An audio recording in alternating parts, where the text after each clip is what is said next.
Fala pessoal, sejam bem-vindos a mais um episódio do Geocast. Esse é o episódio número 2 da 5ª temporada. Aqui quem fala com você é o Ed e hoje a gente vai ter um papo muito interessante sobre uma tecnologia que vocês vivem mandando dúvidas pra gente.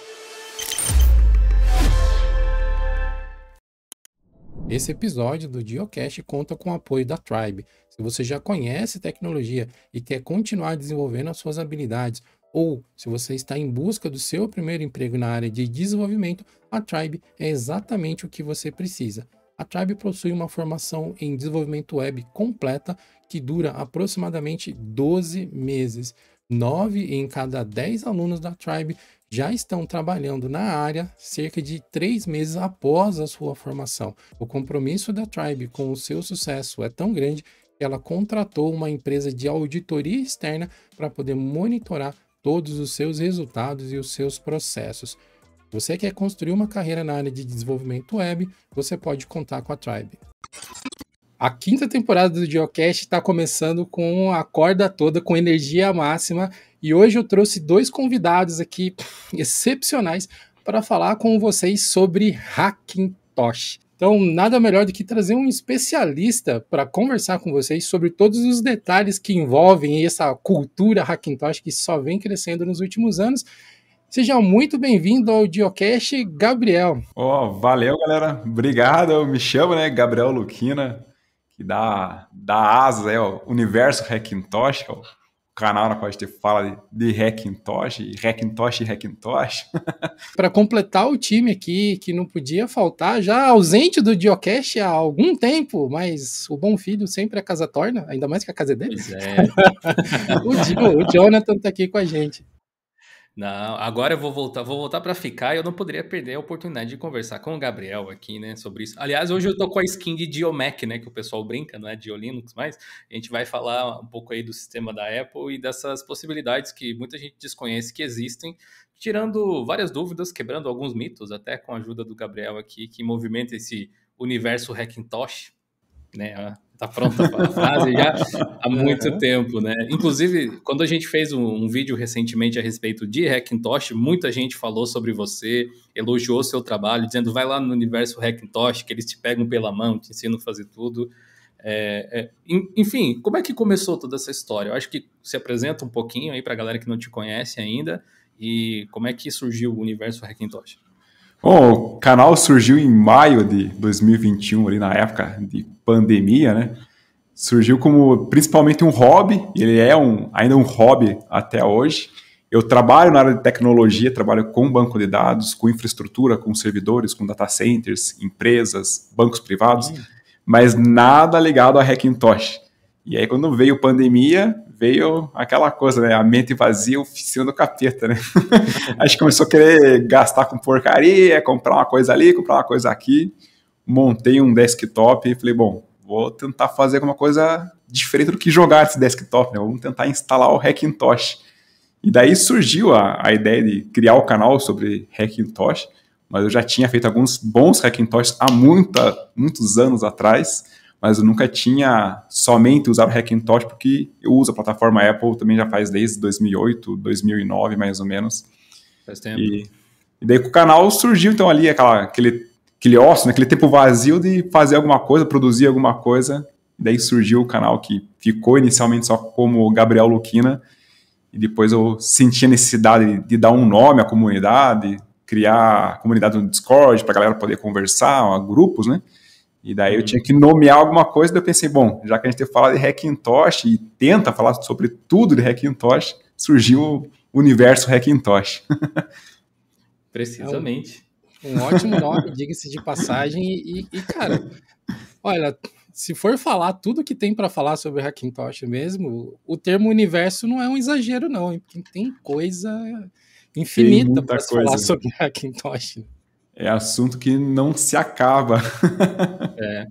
Talvez, assim, algumas pessoas que estão ouvindo a gente ou assistindo, Porque agora a gente está publicando em vídeo no canal aqui. Inclusive, dá para a gente passar o recado agora a respeito do canal, eu acho, Ed, A gente já vai falar sobre ele. Você está assistindo esse conteúdo aqui no então chamado Geolinux Clips, que é o nosso canal onde a gente publica os podcasts e os cortes do podcast. Porém, esse projeto aqui, esse canal, ele tá mudando um pouco e a gente vai passar a chamar ele de GeoLinux Labs. Então você que acompanha o canal deve perceber a mudança do nome, nas logos e tudo mais, na própria URL do canal. O conteúdo, ele não deve sofrer uma alteração tão drástica assim, mas por conta desse nome, com certeza você pode esperar coisas interessantes e que explodem, talvez. Então, fica ligado aí. Se não está inscrito ainda nesse canal, se inscreva. Em relação ao próprio Hackintosh, eu ia perguntar assim, talvez algumas pessoas que estão nos assistindo já tenham ouvido falar do conceito, sabem talvez o que é um computador da Apple, sabem que é diferente dos PCs que vêm com Windows e tal, mas da definição do especialista agora, Gabriel, o que é um Hackintosh para quem não conhece? Bom, basicamente é a gente pegar o sistema da maçã, o bom e velho conhecido macOS, independente da versão dele, porque existem N versões, praticamente todos os anos são lançadas versões novas, com nomes novos, como por exemplo o macOS Ventura, o macOS Monterey, o macOS High Sierra, Catalina e assim por diante, e instalar em um computador que não é da maçã, simplesmente o computador que a gente utiliza, seja um notebook, seja um desktop, seja até mesmo aqueles mini PCs. Basicamente a gente instalar o sistema da maçã no hardware que não é da maçã. E daí surge, né, o trocadilho de hacker, né, com Macintosh, e surge o termo Hackintosh, né, de hackear e colocar o sistema da maçã dentro de um computador não Apple. Isso que é o bom e velho Hackintosh, resumidamente, né, falando. Em primeiro lugar, por que é necessário fazer um Hackintosh? Por que não dá para instalar igual o Windows instala nos outros computadores, em vários computadores diferentes? Por que a Apple não tem esse approach? O que o macOS tem de diferente que precisa do hack envolvido para fazer funcionar? Bom, basicamente, na hora de fazermos o deploy ou a instalação, né, do sistema da maçã em um computador que não é Apple, surge no começo a ideia do Hackintosh, porque a Apple não permite a gente fazer a instalação do sistema operacional dela, que é comercializado hoje, não é mais, hoje a licença é entre aspas, gratuita, vem junto do hardware dela, mas ele roda exclusivamente no hardware da maçã. Então, por exemplo, um MacBook, um iMac, um Mac Pro, um MacBook Pro, MacBook Air, enfim, todos esses nomes, né, de equipamentos Apple que rodam o macOS, e infelizmente a Apple nunca abriu a instalação desse sistema para a gente fazer a mesma instalação que tem no hardware Apple em um hardware comum.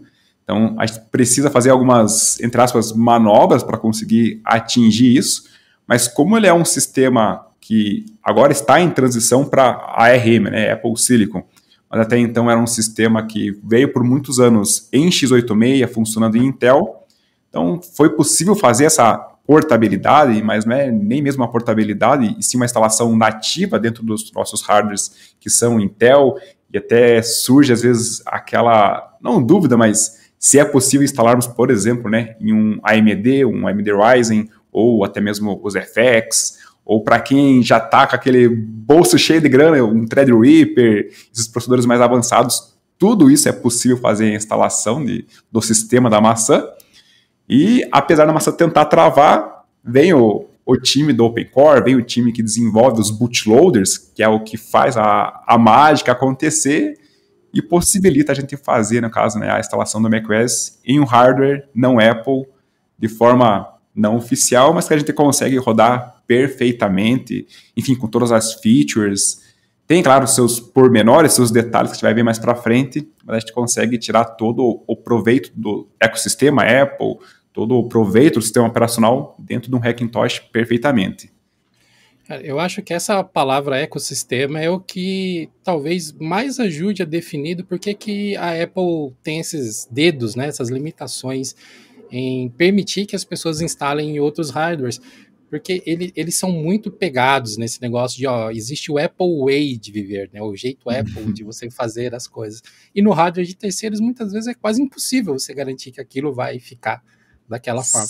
Também tem toda uma questão de licenciamento aí, né? Faz parte tem a questão do querer Way também, né? Tipo assim, é exclusivo, de certa forma, é um dos fatores de venda também, né? Além de outras coisas que fazem parte, assim. Para quem não estava muito acostumado com a forma com que a Apple trabalha, antes, pelo menos, dos chips ARM, né? Eles utilizavam, como o Gabriel falou, equipamentos que são, de uma forma ou de outra, relativamente comuns em outros computadores também. Tipo, os processadores Intel ou as placas da AMD, né, para os Mac Pro, por exemplo, antigos, que existiam. Mas o que acontecia era, tipo, a Apple ia lá na Intel e dizia, ô, dona Intel, faz um i7 homologado só para mim aqui, sabe? Eu quero um processador exclusivo. Ele vai ser quase igual ao i7 que estava em retail ali para as outras pessoas comprarem para rodar Windows, para rodar Linux ou qualquer coisa que seja. E a mesma coisa acontecia com a AMD. Então, o pessoal do Hackintosh descobriu uma forma de utilizar drivers que conseguiam tirar proveito desses equipamentos, que apesar de homologados, eram que basicamente a mesma coisa, né? Isso permitiu que isso fosse viabilizado. Porém, o Mac ele não dá boot normalmente num PC do mesmo jeito que o Windows ou o Linux fazem numa plataforma PC tradicional. O bootloader dele é diferente. Ele tem aquele EFI dele, que tem uma leitura customizada, os próprios drivers para os discos, etc. Tem alguns detalhes. E aí também entra toda essa questão do Open Core, né, que você falou. Tem o Clover também, que é bem famoso. Tem o Clover, O Clover eu enxergo como mais legacy, né, como mais datado, mais de longa data, né, mais antigão. Antes do Clover existiam outros, tinha o iBoot, que a gente tinha que gravar uma mídia, né, de CD, de DVD, para poder tentar fazer a instalação do Hackintosh. Eu fiz há muito tempo atrás com esse iBoot aí, você falou agora. Eu comecei com ele lá atrás e ainda era em plataforma no AMD, naqueles Athlon, que ele tinha um core só. Não era nem multicore. No meu caso, acho que era Intel, já tinha utilizado Intel. É curioso ver como as coisas evoluem, assim, especialmente dentro desse ecossistema open source mesmo, Open Core tem esse nome porque é de código aberto, está no GitHub para as pessoas, enfim, consultarem. Mas antes da gente falar sobre, dar dicas até para montar um Hackintosh, porque, né, YOLO, a gente precisa deixar claro de que não é uma prática legal no sentido de legalidade, né? O próprio Gabriel ali comentou que a Apple não permite isso. O macOS ser gratuito para quem tem um Mac, de você poder baixar lá, não quer dizer que você tem direito, tecnicamente, de instalar numa máquina não Apple. Mas o pessoal da comunidade de Hackintosh, do Open Core mesmo, não concorda com isso claramente e acha que deve ser possível. E a Apple parece também não fazer muita força para impedir, né? Pelo menos eu não vejo esse tipo de coisa. A menos que você considere a mudança de arquitetura agora, que pode dificultar um pouquinho, mas aí o Gabriel pode falar melhor que eu, né? Com a mudança de arquitetura, eu acho que a coisa vai ficar um buraco mais embaixo, vai ficar mais complicado, com toda certeza absoluta. Não existe nada, acho que até então, pelo menos eu não vi até então, nada de Hackintosh em plataforma ARM, que tem, por exemplo, né, os Raspberry, tem o Cadasvin, que também funciona com arquitetura ARM, mas nunca vi ninguém tentando, ou até mesmo conversando às vezes sobre a implementação, né, do macOS em cima desse tipo de arquitetura, até porque os processadores Apple Silicon, seu sistema já era fechado e que é software, imagina o hardware. Então, agora a gente tem o hardware fechado, a parte, né, que a gente chuta, e tem a parte que a gente xinga agora, né, o software também, que já é fechado, mas que o pessoal conseguiu fazer aí as mirabolantes ideias e fazer funcionar o Hackintosh.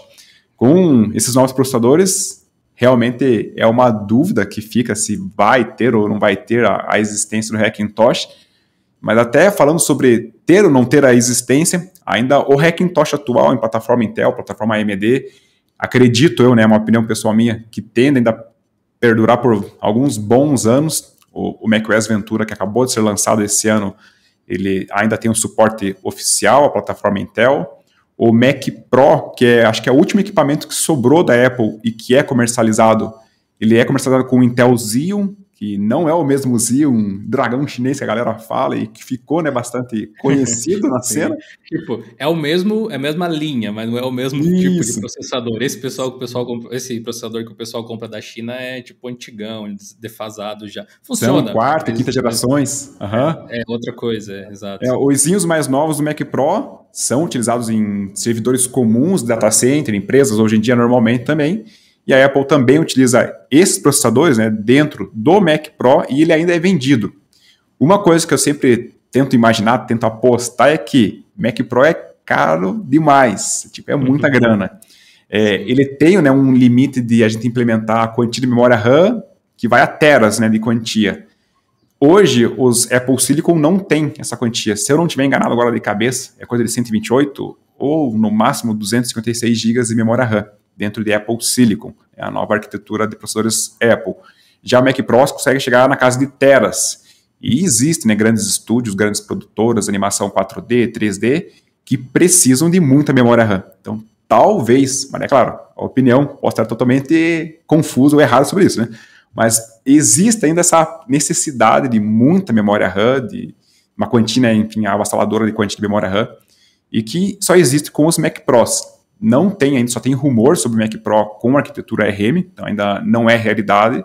Então a Apple continua vendendo, e eu imagino que a hora que ela parar de vender, ela tem que prestar ainda um suporte a esses produtos que não são baratos, a estúdios ou empresas que utilizam, né, o Mac Pro.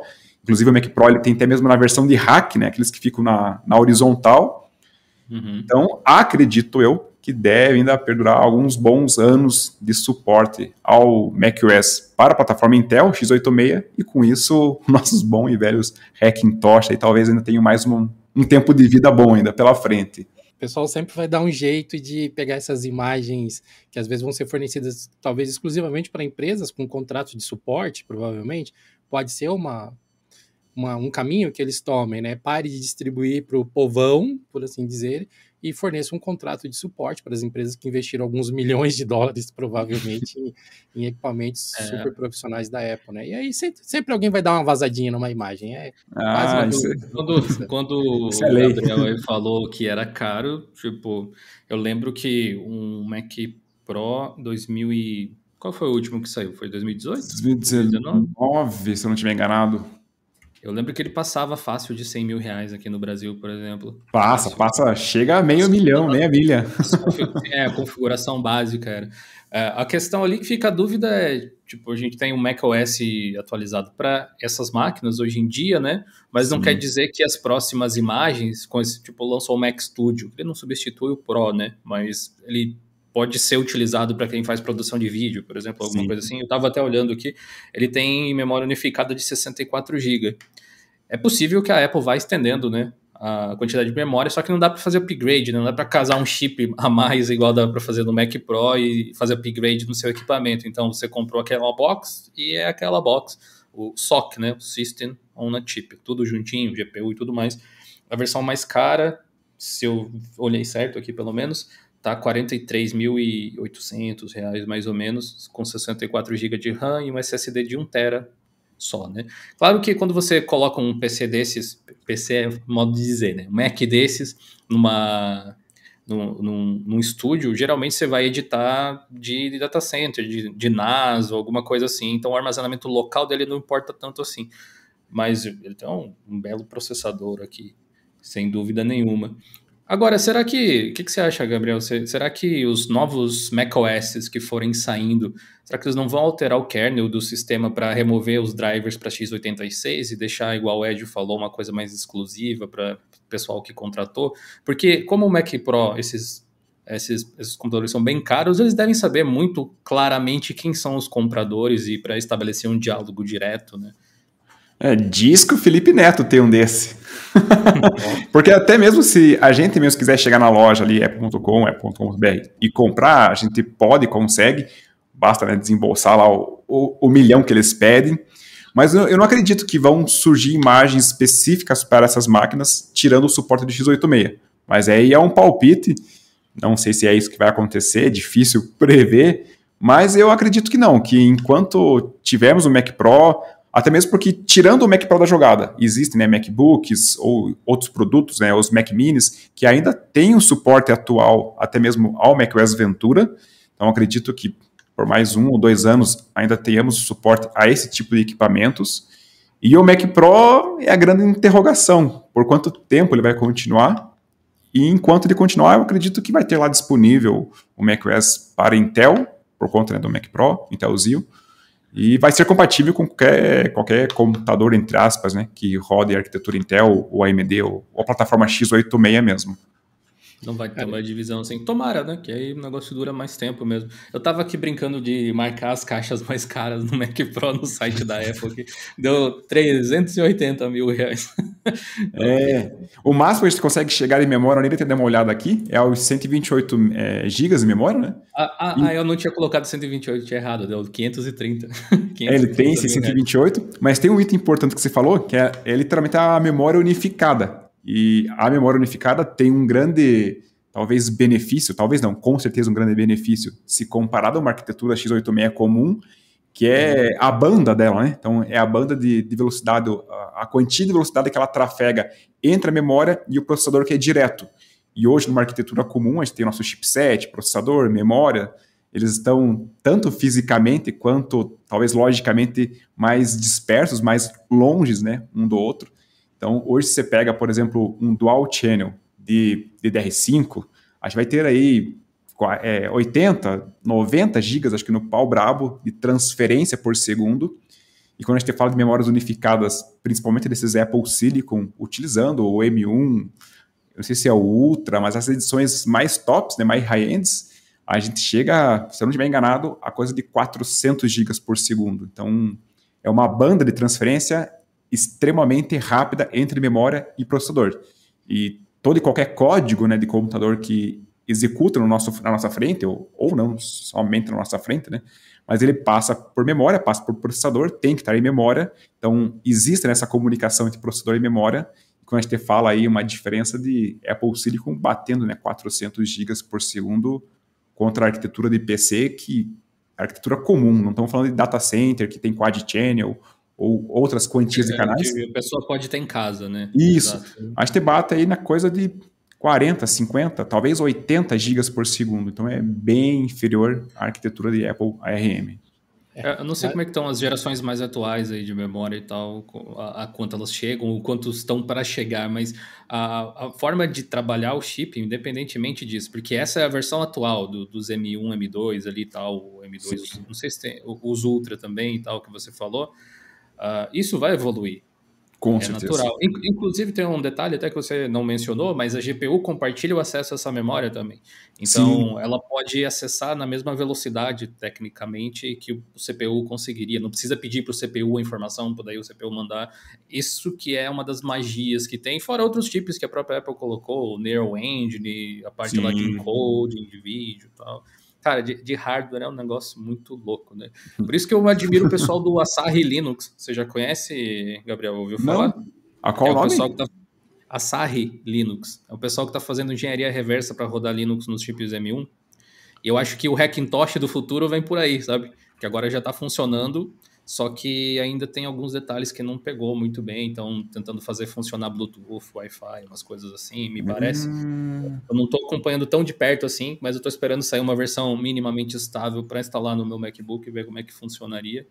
E aí é o pessoal da engenharia reversa aí, tentando... Você falou que era difícil, né, de fazer esse tipo de coisa com hardware. A galera, assim que saiu o chip, já começou a debulhar. Trabalhar em cima. Bem avançado. Inclusive a penúltima versão, acho, do kernel Linux foi lançada pelo Linus Torvalds de um MacBook M1 com o Asahi Linux rodando nele. Ele só fez assim para demonstrar, tipo, essa versão do kernel tá conseguindo dar suporte pro novo chip da Apple. Então, basicamente, clicou no publicar através do computador. Ele não desenvolveu o kernel nele. Uma coisa interessante, até mesmo falando de Hackintosh mesmo, né, o termo Hackintosh e o ato de fazer os Hackintoshes, ele tem um ponto positivo, que é justamente sobre rodarmos hoje um Linux ou até mesmo o Windows em plataformas Apple Silicon. Hoje, a gente precisa, eventualmente, né, de um emulador ou de um virtualizador como o Parallels, como o VMware Fusion, para poder fazer a instalação do Windows para quem precisa, eventualmente, usar o Windows em um equipamento já com M1 ou com M2. Então, ele acaba ficando emulado e perdendo, né, desempenho. E se você pegar aquele público que, por exemplo, joga ou que precisa do acesso a Linux em plataforma x86 para codar, para desenvolver aplicativos, utilizar Docker, utilizar Android Studio, ou utilizar aplicações que são específicas de x86, hoje a gente não consiga fazer isso dentro de equipamentos com a série M, né, M1 e M2, mas a gente não consegue fazer com total desempenho. Já os Hackintoshes a gente consegue ter, ainda nesse atual momento de transição da Apple, os dois mundos. A gente consegue ter acesso ao macOS com um desempenho absurdo, utilizando, né, um hardware devidamente configurado para ter um desempenho absurdo, e o mesmo hardware pode rodar aí o Windows, Linux, jogos, para quem é gamer nas horas vagas, ou até mesmo profissional, pode usar a máquina aí, uma única máquina, uma única caixa, né, para as diversas vertentes, Windows, Linux, ou macOS, enfim, todos esses 3 sistemas operacionais principais aí que existem hoje em dia. Enquanto a gente estava conversando aqui, eu estava puxando da memória aqui que eu já trabalhei com Apple há muito tempo atrás, né? Eu tive a oportunidade de trabalhar com o primeiro iMac, quando ele foi lançado, o Mac Cube também, eu tive a chance de trabalhar. O primeiro iMac era aquele com tubão? Tubão colorido, coloridão, outro? translúcido. Não, era aquele translúcido, foi o primeiro iMac. Tinha um mouse redondinho que era em desgrama, aquele para quem tinha mão grande, que era o meu caso, né? Dá uma tendinite desgraçada. Polêmico em partes, mas eu acho o Magic Mouse lá uma porcaria. Prefiro muito mais um trackpad para utilizar um mouse normal mesmo, tipo um MX desses assim da Logitech. Da Logitech. São ótimos mouses. Mas eu estava me recordando que essa é a segunda transição, a terceira transição de hardware que eu tô pegando na Apple, porque logo que eu comecei a trabalhar em agência com Apple, era a plataforma RISC deles, antigona, Sim, aqueles PowerPC ainda. Eu peguei exatamente a transição do PowerPC para Intel, a primeira geração de Intel, que foram os primeiros G4, o Mac Cube, os primeiros iMacs, foram os primeiros Intel lá atrás. Tinha o Rosetta lá também, né, o original. Exatamente, também tinha o Rosetta V1, né? Que podia rodar, né, os aplicativos do RISC dentro dos Intel. E agora pegando mais uma, né? Mais uma, trocando aí novamente de Intel, agora voltando para um ambiente Linux-like, assim, né? Um ambiente mais focado nesse ambiente fora do x86. A Apple talvez seja uma das empresas que mais pode correr esse risco, porque tem uma marca muito estabelecida. Então, se eles desistirem de algo e voltarem atrás, o nome não vai estar manchado necessariamente. Mas existe um benefício muito grande de você ser pioneiro numa nova leva de tecnologia, que é o que eles estão fazendo agora. Muita gente começou a olhar para o ARM tipo, será que vale a pena? O projeto Volterra da Microsoft agora, não sei se você viu esse, Sim, que é o Windows com ARM. Tá aí por quê? Por causa da Apple. E eles estão vendendo até o kit, né, lá, o Volterra, né, o kit igual existiu o Mac Mini lá para desenvolvedores. Parece o Mac Mini, né? Exato. O mesmo kit para a Microsoft com ARM. Tem acho que a segunda geração agora dos Snapdragons. Quer queira, quer não, tá dando um boost, né, um gás na galera, principalmente Intel e AMD. Até se a gente for ver o pulo de desempenho que a gente teve na 12ª geração de processadores Intel, teve a introdução dos Performance Cores, os cores eficientes. Então tem um mix, né, tipo meio que um mix, sei lá, talvez, não sei se seria um mix mesmo, mas algo semelhante ao que acontece nos ARMs, que tem os processadores, os cores de performance, os cores voltados para eficiência. Apesar de a gente continuar, né, com o x86 dentro da Intel, está sendo mudada muita coisa dentro e quem ganha é a gente que às vezes tem mais desempenho, às vezes pelo mesmo custo ou algo semelhante a isso. Eu acho que o mercado de computadores ele está mudando, tipo, a própria definição do que as pessoas enxergam como um computador. Porque Sim. assim, eu não sei vocês, assim, mas às vezes eu me sinto velho sentando na frente do meu computador aqui e pensando assim, que isso aqui é o significado de computador para mim. Às vezes um desktop e tal, por mais que eu tenha laptops e coisas do tipo, eu ainda sinto, quando eu penso em computador, essa é a imagem que me vem na cabeça. Às vezes mais de um monitor, teclado, mouse, a parafernália toda. E para muita gente que nasceu aí, sei lá, dos anos 2000 para frente, sei lá, até mais, né, 2010 para frente, o celular é um computador. Exatamente, né? E o conceito do celular, de como é a arquitetura de um smartphone, é muito mais semelhante ao que a Apple está fazendo agora com os M1, M2 e tudo mais. E o que ela está fazendo é talvez embarcar nessa onda do que as pessoas enxergam como computador, e o computador vai ser vendido de uma forma diferente. As pessoas passam a observar a computação de uma forma diferente. Por isso que eu acho até que pode ser, provavelmente eles vão ter uma versão do Mac Pro no futuro com o processador deles, é natural. Mas ainda assim, esse tipo de hardware bem high-end, ele tem algumas pessoas que querem uma flexibilidade que esse tipo de equipamento com um SoC não oferece, às vezes, e são pessoas que estão claramente dispostas a pagar muito para ter uma performance junto com a maleabilidade. Afinal de contas, imagino eu que se você paga R$500 mil num computador desse tipo, você não vai querer simplesmente trocar tudo, uma placa-mãe, um negócio assim, se der algum problema. Você vai querer trocar o chip de memória RAM, que deu problema, trocar os HDs, os SSDs, placa de vídeo. A modularidade, o reparo, ele tá meio que junto com isso. Apesar da Apple não ser um dos melhores exemplos nessa coisa de reparo. Exatamente isso que eu ia Os falar. outros equipamentos. Mas esse equipamento em especial, ele tem esse apelo, a menos que, sei lá, a Apple consiga mudar a cabeça da galera que está nesse nicho com o tempo, por algum motivo, ou entregue um programa tipo o Apple Care, que eles já têm, né, mas com uma assistência que faça sentido financeiro para essas empresas. Até porque empresas, quando adquirem plataforma x86, Xeon, enfim, esses processadores que a gente está mais habituado a ver, empresas mesmo, data centers, elas não ficam sem a cobertura do fabricante, não ficam sem subscription. Então, quem adquire um servidor IBM, quem adquire um servidor Dell, geralmente o pessoal tem ali os seus 2, 3 anos que é o tempo de garantia, e assim que acaba, por mais que o hardware esteja eficiente, entregue um bom desempenho e tudo mais, as empresas tendem a trocar justamente para não ficar de a pé caso um componente quebre, caso um componente venha dar problema e precise de uma assistência.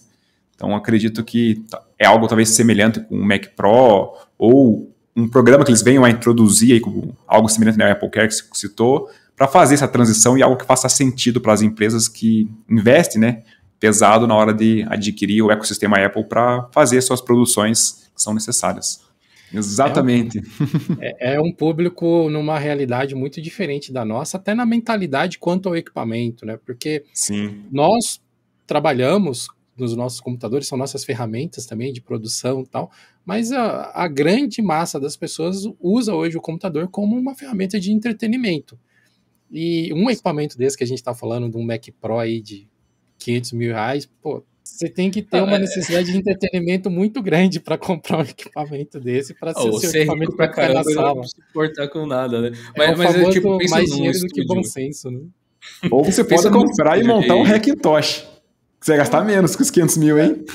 Fica ligado nesse podcast aí que vai sair mais barato a sua conta, olha só. Muito mais barato. Estúdios aí, a realidade que o Ed falou, ela precisa ser considerada mesmo, porque pensa, qualquer filme que vai mal consegue alguns milhões de dólares em bilheteria, geralmente. Sim. Mesmo os ruins conseguem 5, 8 milhões de dólares, alguma coisa assim. Claro, depende de quanto você gastou para produzir, tem aquela margem de lucro e tal. E a gente falou aqui em R$500 mil, mas se você converter para dólar, isso é só uma fração do orçamento para fazer um filme. E quando o equipamento é do estúdio, você compra aquilo para fazer mais do que um filme, muito provavelmente, né? Você tem muito mais do que isso, as câmeras custam mais do que os computadores, é normal, e o salário dos atores e tudo mais, é uma coisa, tipo, não entra na cabeça de alguém que senta no computador para jogar um joguinho, para acessar a internet, para ver um vídeo no YouTube, é uma coisa, um universo completamente diferente. Em relação à potência, a gente vê muitos data centers e tal, hoje em dia já utilizando ARM como arquitetura em supercomputadores, por exemplo, para fazer processamento de dados pela eficiência energética que tem, especialmente, né? E a gente vê, pelo menos o meu MacBook Air aqui, dura a bateria a vida inteira praticamente. Se eu ficar utilizando coisa básica, assim, facilmente dura uns 15 dias ou até mais se bobear. É um negócio incrível. Mas esse mesmo mercado aí, eu acho que não gosta de tudo casado desse jeito, GPU com o processador, com a memória e tal, eles querem uma modularidade um pouco maior nesse sentido. Vamos ver como é que esse mercado vai evoluir. Eu gosto da arquitetura ARM e eu estou curioso para ver como é que eles vão entrar no meio dos consumidores como computadores mesmo, né? Se vai ser uma versão nova de smartphones, digamos assim, ou se vai ser algo mais parecido com o que a gente está acostumado agora, que a gente vai poder comprar peças separadas e montar e tal. Mas vamos voltar para o Hackintosh. Eu quero fazer um Hackintosh. Como é que eu faço um Hackintosh? Por onde eu começo? A pessoa dá a descrição e fala assim, o meu setup tal, minha placa-mãe, meu processador, minha placa de vídeo é compatível? O meu setup B é compatível? Hoje, basicamente, a gente consegue instalar em qualquer geração de processador Intel, incluindo os Xeons X99, dragão chinês, ou o Xeon X299, que é a evolução natural do X99, ou então os Core 3 e 5, e 7 e 9, todos esses processadores de todas as gerações, eles são compatíveis a rodar o macOS, vai depender às vezes da versão específica do macOS, mas a gente consegue, né, montar o Hackintosh. E para quem só defende Intel, a plataforma AMD, a gente consegue sim montar os Ryzen Tosh. Inclusive, eu tenho um Ryzen Tosh montado em cima de um Ryzen 9 e hoje, atualmente, é minha máquina de produção. Ele roda aí com uma GPU, uma 6900 XT, a edição de vídeos em cima do DaVinci, tenho máquinas virtuais por conta de Proxmox, porque é uma das limitações que a gente tem em plataforma AMD, mas em um resumo geral, hoje qualquer hardware, falando de placa-mãe e processador, vai ser compatível de instalar e montar o Hackintosh. O grande porém sempre fica no item que até então era o item mais caro, que era as GPUs, né, as placas de vídeo, que as NVIDIAs, não sei se diz no plural, mas as NVIDIA, né, que é do grande público gamer, essas placas não funcionam mais, não tem mais o suporte a versões novas e a versões do macOS. Então a gente precisa, entre aspas, obrigatoriamente, de uma GPU AMD, e quando a gente fala de AMD, é desde aí da série RX da 400 ou 500 Series, como o RX 580, RX 560, ou superiores, até a linha 5000, a linha 6000, a Vega 64, Vega 56, enfim, qualquer GPU AMD ela vai ser compatível aí, basicamente com o Hackintosh, com o macOS. Mas para toda regra tem, né, a sua exceção, como por exemplo uma RX 550, que é muito específica, as que são de fato compatíveis nativamente com o macOS. Eu tenho uma dessa aqui, eu acho até. Elas têm duas variações, dois tipos, né, de chipset dentro delas ali. Um é compatível nativamente com o macOS e o outro não é compatível nativamente. Aí a gente tem que fazer tipo um processo chamado Fake ID, que é para identificar como a placa que é compatível e fazer uma ativação parcial ali dentro do macOS. E às vezes a pessoa pode até se perguntar, beleza, mas eu não posso instalar um driver? Aí já vem um grande diferencial, né, do ecossistema Apple, que a gente não instala drivers dentro do macOS. Então você que tem um Hackintosh, ou que tem até mesmo um Mac autêntico, você nunca vai entrar no site da AMD.com e baixar lá o AMD Adrenalin para poder instalar dentro do macOS. Quem desenvolve na plataforma da Apple, o driver é justamente a Apple em conjunto com a AMD. Por isso que a placa de vídeo ela tem que ser pensada na hora de montar o Hackintosh, porque ela tem que ser compatível nativamente. E o restante das coisas, geralmente a gente consegue sempre ter contornos, como placas de rede, placas Wi-Fi, placa-mãe, então nem se fala, qualquer placa-mãe vai ser compatível.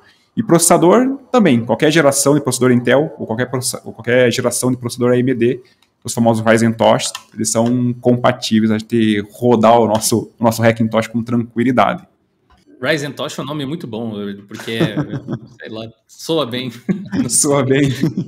E até falando de Ryzen Tosh, a única limitação que tem nele, que o pessoal pega, e essa não tem contorno, é a virtualização. Então, se a pessoa quer montar um Hackintosh, pensando para desenvolvimento, né, um desenvolvedor que precisa de Docker, precisa de Android Studio, ou às vezes de VMware ou do Parallels para rodar outros sistemas operacionais, Windows ou Linux, infelizmente, dentro do macOS, né, formatado para o Hackintosh, a gente não tem como utilizar a virtualização. Mas fora isso, ele tende a sempre a funcionar, uma placa-mãe ou outra que pode eventualmente ter algum problema de áudio, coisa que não acontece na plataforma Intel, mas resumidamente, se você quer evitar dor de cabeça e quer no modo mais vanilla, mais Apple-like mesmo, tem que ir de plataforma Intel. Mas se a pessoa já tem, né, uma plataforma AMD, um Ryzen, com certeza dá sim, às vezes, para fazer um ajuste e montar um Ryzen Tosh com tranquilidade. E não é nem muito complicado. O hardware que você tem em casa, né? Tipo, se você já tem um Ryzen, você não, a menos que você queira, claro, né? Aí o dinheiro é seu, mas se não, você usa o hardware que você tem aí, tenta fazer funcionar assim. Agora, se você está pensando em comprar equipamento para usar, eu também acho, apesar de funcionar com AMD, eu também acho que iria de Intel, provavelmente. Talvez até um desses Xeons aí, dragão chinês que o pessoal compra, que tem muitos núcleos e tal, acabe funcionando bem. Foi até uma das coisas que eu comentei no meu próprio vídeo, né? Eu usei um Core i5 quando eu fiz, mas da terceira geração. Sim. E ele, hoje em dia, ele é um processador fraco, modesto, né? E às vezes um Xeon ia ser mais eficiente nesse sentido. Eu tô aguardando agora receber a Receita Federal, que foi taxado, mas eu comprei uma placa-mãe da Huananzi, a F8D Plus, que é a Dual Socket, e adquiri 2 Xeons e um monte de pente de memória. Para Vai ter um montar Hackintosh com 2 CPUs, então. Hackintosh da NASA. Caramba, essa eu quero ver. Gabriel, eu fiquei com uma dúvida aqui nessa parte de suporte a hardware. Por exemplo, esses Intel e AMD que tem gráficos integrados, você consegue fazer o Hackintosh usando gráfico integrado ou você obrigatoriamente tem que ter uma GPU dedicada? Se for Intel, a gente consegue utilizar a GPU integrada. E se for a AMD, que são as APUs, né, da AMD, essas, por mais que sejam Vega 8, Vega, a numeração que for, RDNA dos novos Ryzens, elas não são compatíveis. Então, quando você fala de um Hackintosh com a AMD, um Ryzen Tosh, obrigatoriamente você precisa de uma GPU dedicada. E quando você fala de um Hackintosh em plataforma Intel, né, dependendo do processador que você tem, você pode utilizar a GPU integrada e somente ela, e vai funcionar muito bem. E a limitação que fica dentro da Intel é para os processadores 11ª, 12ª e 13ª geração, porque a Apple suportou os Intels, que não sei se existe o plural de Intel, mas... Talvez. Como? Intels. Até a 10ª geração. Então, até a 10ª geração de Intel, dá para utilizar tranquilamente a GPU integrada. A partir daí, 11ª, 12ª, 13ª e assim por diante, né? Você precisa, a mesma regra da AMD, você precisa de uma GPU dedicada para poder funcionar tranquilamente aí o macOS. Inclusive, funciona e funciona muito bem. Então, além do Ryzen que eu tenho aqui do lado, eu tenho um outro Intel que deu problema na placa-mãe, que é o que está atrás aqui, não sei se dá para ver, mas ele é um 12900K, um i9, ele já não é mais oficialmente, né, suportado pela Apple, e assim, ele bate de frente com o Ryzen 9, funciona tão bem quanto, e funciona a virtualização, que é a limitação dos AMD. Mas funciona perfeitamente tudo, bastando usar uma GPU dedicada, uma GPU compatível. Interessante. Pode não ser intuitivo, assim, para quem não está habituado, eu acho. Inclusive, assim, longe de mim de ser um especialista nesse assunto, né? De Hackintosh e tal, por isso que a gente trouxe o Gabriel aqui. Mas você pode até observar qual era a linha de computadores que a Apple lançou ao longo do tempo, que processadores e hardwares eles tinham, e tentar montar algo semelhante daquilo, simplesmente, né? Esse lance aí das GPUs integradas da Intel funcionarem é porque muitos MacBooks tinham, era essa a configuração, né? Você tinha um processador Intel com um chip lá integrado de gráficos e tal, e assim vai. E as placas da AMD, porque também computadores eram vendidos com placas da AMD, então o driver é o mesmo. A virtualização não funciona provavelmente porque a tecnologia de virtualização é diferente, né? E aí, inclusive a gente pode falar um pouco disso, tem alguns ajustes de BIOS e coisas de UEFI que precisam ser feitos nos PCs para você, se quer conseguir instalar às vezes o Hackintosh. Tem bastante guias, que eu sei que você já fez, inclusive, sobre isso. Sim. Mas tem algumas coisas mais comuns que você pode compartilhar, tem que ficar atento. Basicamente a gente tem que desativar um recurso chamado o CSM lá, que é aquele recurso que eu não lembro qual que é a tradução de cada letra, mas a gente tem que desabilitar o CSM dentro da BIOS, que é o modo Legacy. Compatibility Support Module. Porque é para dar suporte a sistemas não UEFI, porque com a chegada de UEFI, e isso não pode ser confundido com EFI, porque hoje a tal da EFI, que é EFI, ela existe até mesmo no Windows 10, e o Windows 11 obrigatoriamente ele trabalha com EFI, e o macOS já trabalha com EFI há muitos anos, né, desde que acho que foi migrado para a plataforma da Intel. E quando a gente fala em fazer o Hackintosh, basicamente o que a gente tem que fazer é criar a tal chamada peça do componente ali chamada EFI, que é o pedaço de código onde a gente pode utilizar o OpenCore, que é largamente utilizado hoje, e que eu acho que é o mais robusto, seguro, pé no chão, código fonte aberto. Tem a equipe do Acidanteira e do Ortânia que dão todo o suporte e que fazem, né, o desenvolvimento desse produto chamado OpenCore, mas também existem outros, como, por exemplo, o Clover. E tem talvez uma rixa entre esses dois, né, entre Clover e entre o OpenCore, que são os principais bootloaders, para bootar, né, o macOS. Só que a grande vantagem do OpenCore, que ele é totalmente open source, o código-fonte é totalmente aberto, ele é extremamente documentado, coisa que o Clover dificilmente ele é documentado, e quando ele é documentado não é tão caprichado, né, quanto o OpenCore, e fora o desempenho que a gente tem a mais em utilizar e bootar, né, com o OpenCore, a comunidade é mais ativa, Mas existe, né, nos bastidores aí uma rixa entre um e outro, mas é perfeitamente... Briga de... Imagina 2 navios piratas, assim. É exatamente isso, mas ambos funcionam, ambos, enfim, dão boot até ao macOS Ventura, que é a última versão. Ambos são ok, ambos são excelentes para montar o Hackintosh.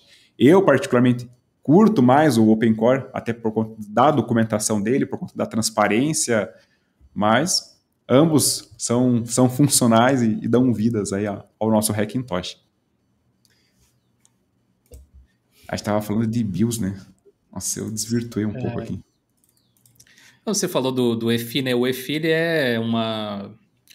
Como é que ele trabalha, o OpenCore? Ele cria uma partiçãozinha, né? Eu acredito, para você colocar os arquivos dentro. Inclusive, essa foi uma das coisas que o pessoal comentou no meu vídeo. Até eu acho que você, no comentário que você fez lá no vídeo, você tinha mencionado que era melhor gerar esses arquivos especificamente para o hardware no qual ele estava sendo instalado e não utilizar alguma coisa mais genérica, que foi o que eu fiz, né? Até para um esclarecimento para o pessoal que ficou em dúvida, eu utilizei de fato o OpenCore para fazer a instalação também, mas eu utilizei aquele utilitário do Clover para montar a partição, não utilizei o Clover como bootloader, eu só utilizei ele para montar e copiar os arquivos. Então, como é que funciona essa parte da criação desses arquivos específicos para cada hardware? A EFI é o que faz, né, acontecer a mágica do Hackintosh. Então, na EFI a gente tem a configuração dos drivers. Quando a gente fala os drivers, por exemplo, a placa da Ethernet, rede cabeada, placa de som, a geração do processador, seja ele Intel ou AMD.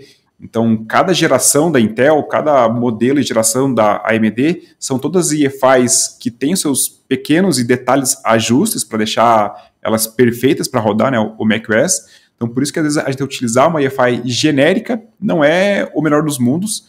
Ela é, às vezes, boa para a gente fazer a instalação inicial, né, do nosso Hackintosh, chegar até o macOS, chegar até a área de trabalho, mas, inevitavelmente, se a gente quer um Hackintosh 100%, né, rodando perfeito, sólido, confiável para trabalhar, a gente precisa desenvolver a EFI, as devidas configurações, pensados no nosso hardware.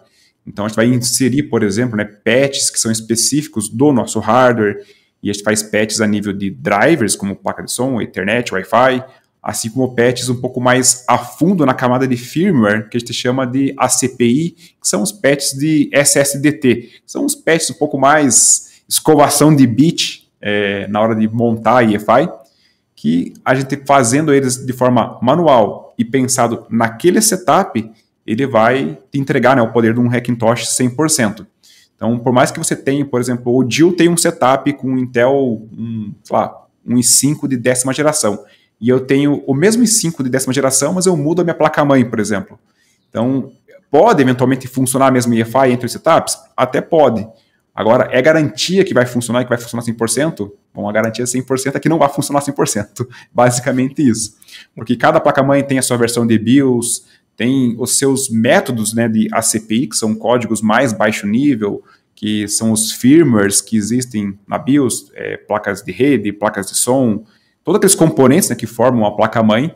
Então, o ideal mesmo, na hora de fazermos, né, a instalação do Hackintosh, e principalmente se ele for para um uso profissional, ou se você quiser ter a resiliência no Hackintosh 100%, você tem que criar uma EFI específica para aquele hardware.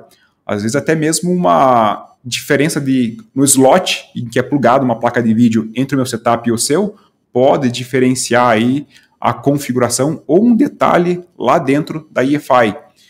Versões de BIOS, por exemplo, eu estou usando a mesma placa-mãe que você está utilizando, mas eu estou numa BIOS mais nova e você está na mais antiga. Pode eventualmente ter patches diferentes de ACPI, que são patches que a gente configura lá dentro da EFI, e que vão dar aí um funcionamento diferente para cada setup. Então, por isso que é sempre importante a gente criar esse componente chamado EFI, pensado no hardware, no momento em que a gente está a utilizar ele, sabe? Para poder ter um Hackintosh 100% funcional e seguro, assim podemos dizer. A última vez que eu tentei instalar um Hackintosh, eu tinha um FX ainda, então faz bastante tempo. E essa customização que você está citando, Gabriel, de pegar o hardware, pegar os drivers, por assim dizer, com aspas gigantescas, necessários para o seu hardware. Isso, o próprio OpenCore tem uma ferramenta, é uma outra ferramenta que depois junta isso com o OpenCore? Como que é esse processo? Os drivers, assim como a gente conhece no Windows, dentro da EFI para um Hackintosh, ele é conhecido como CAST. KEXT, né? KEST. Já ouvi falar, sim. É isso que traz o suporte aos drivers de uma placa de som, uma placa de rede, enfim, de qualquer componente que exista dentro do seu computador. Quando a gente fala sobre configurar EFI, ela é, entre aspas, segmentada de acordo com a geração do processador.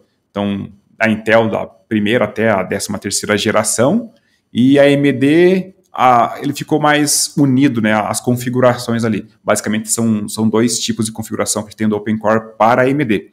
Mas para a Intel, cada geração de processador da Intel, as 13 gerações, a gente vai ter 13 configurações diferentes, cada uma para cada geração da Intel. Eu posso até mostrar na tela, caso vocês queiram, uma estrutura de uma EFI aqui, porque às vezes falando isso não dá para ter muita ideia. Sim. Aqui eu vou até montar a EFI do Hackintosh que eu estou utilizando, e a gente consegue ver a estrutura dela, porque pode eventualmente parecer algo complicado, mas na forma até mesmo como a gente entrega ali no canal, o Universo Hackintosh, a gente mastiga isso no mínimo detalhe, e basicamente o que a gente tem que popular é o diretório casts aqui. Então, se eu abrir meus casts, eu tenho a Apple LC, que traz o suporte a som, eu tenho essa Apple Intel aqui 210, que é específica para o modelo de placa de rede que eu estou utilizando nessa versão do macOS Ventura. A gente consegue ver aqui até mesmo no About This Mac. Estou utilizando a última versão do Ventura, que é essa 1301. A Lilo, que faz parte da base, né, de qualquer EFI, independente se é notebook, se é desktop. NVMe Fix, como o nome sugere, é para trazer correções aos discos SSD no padrão NVMe.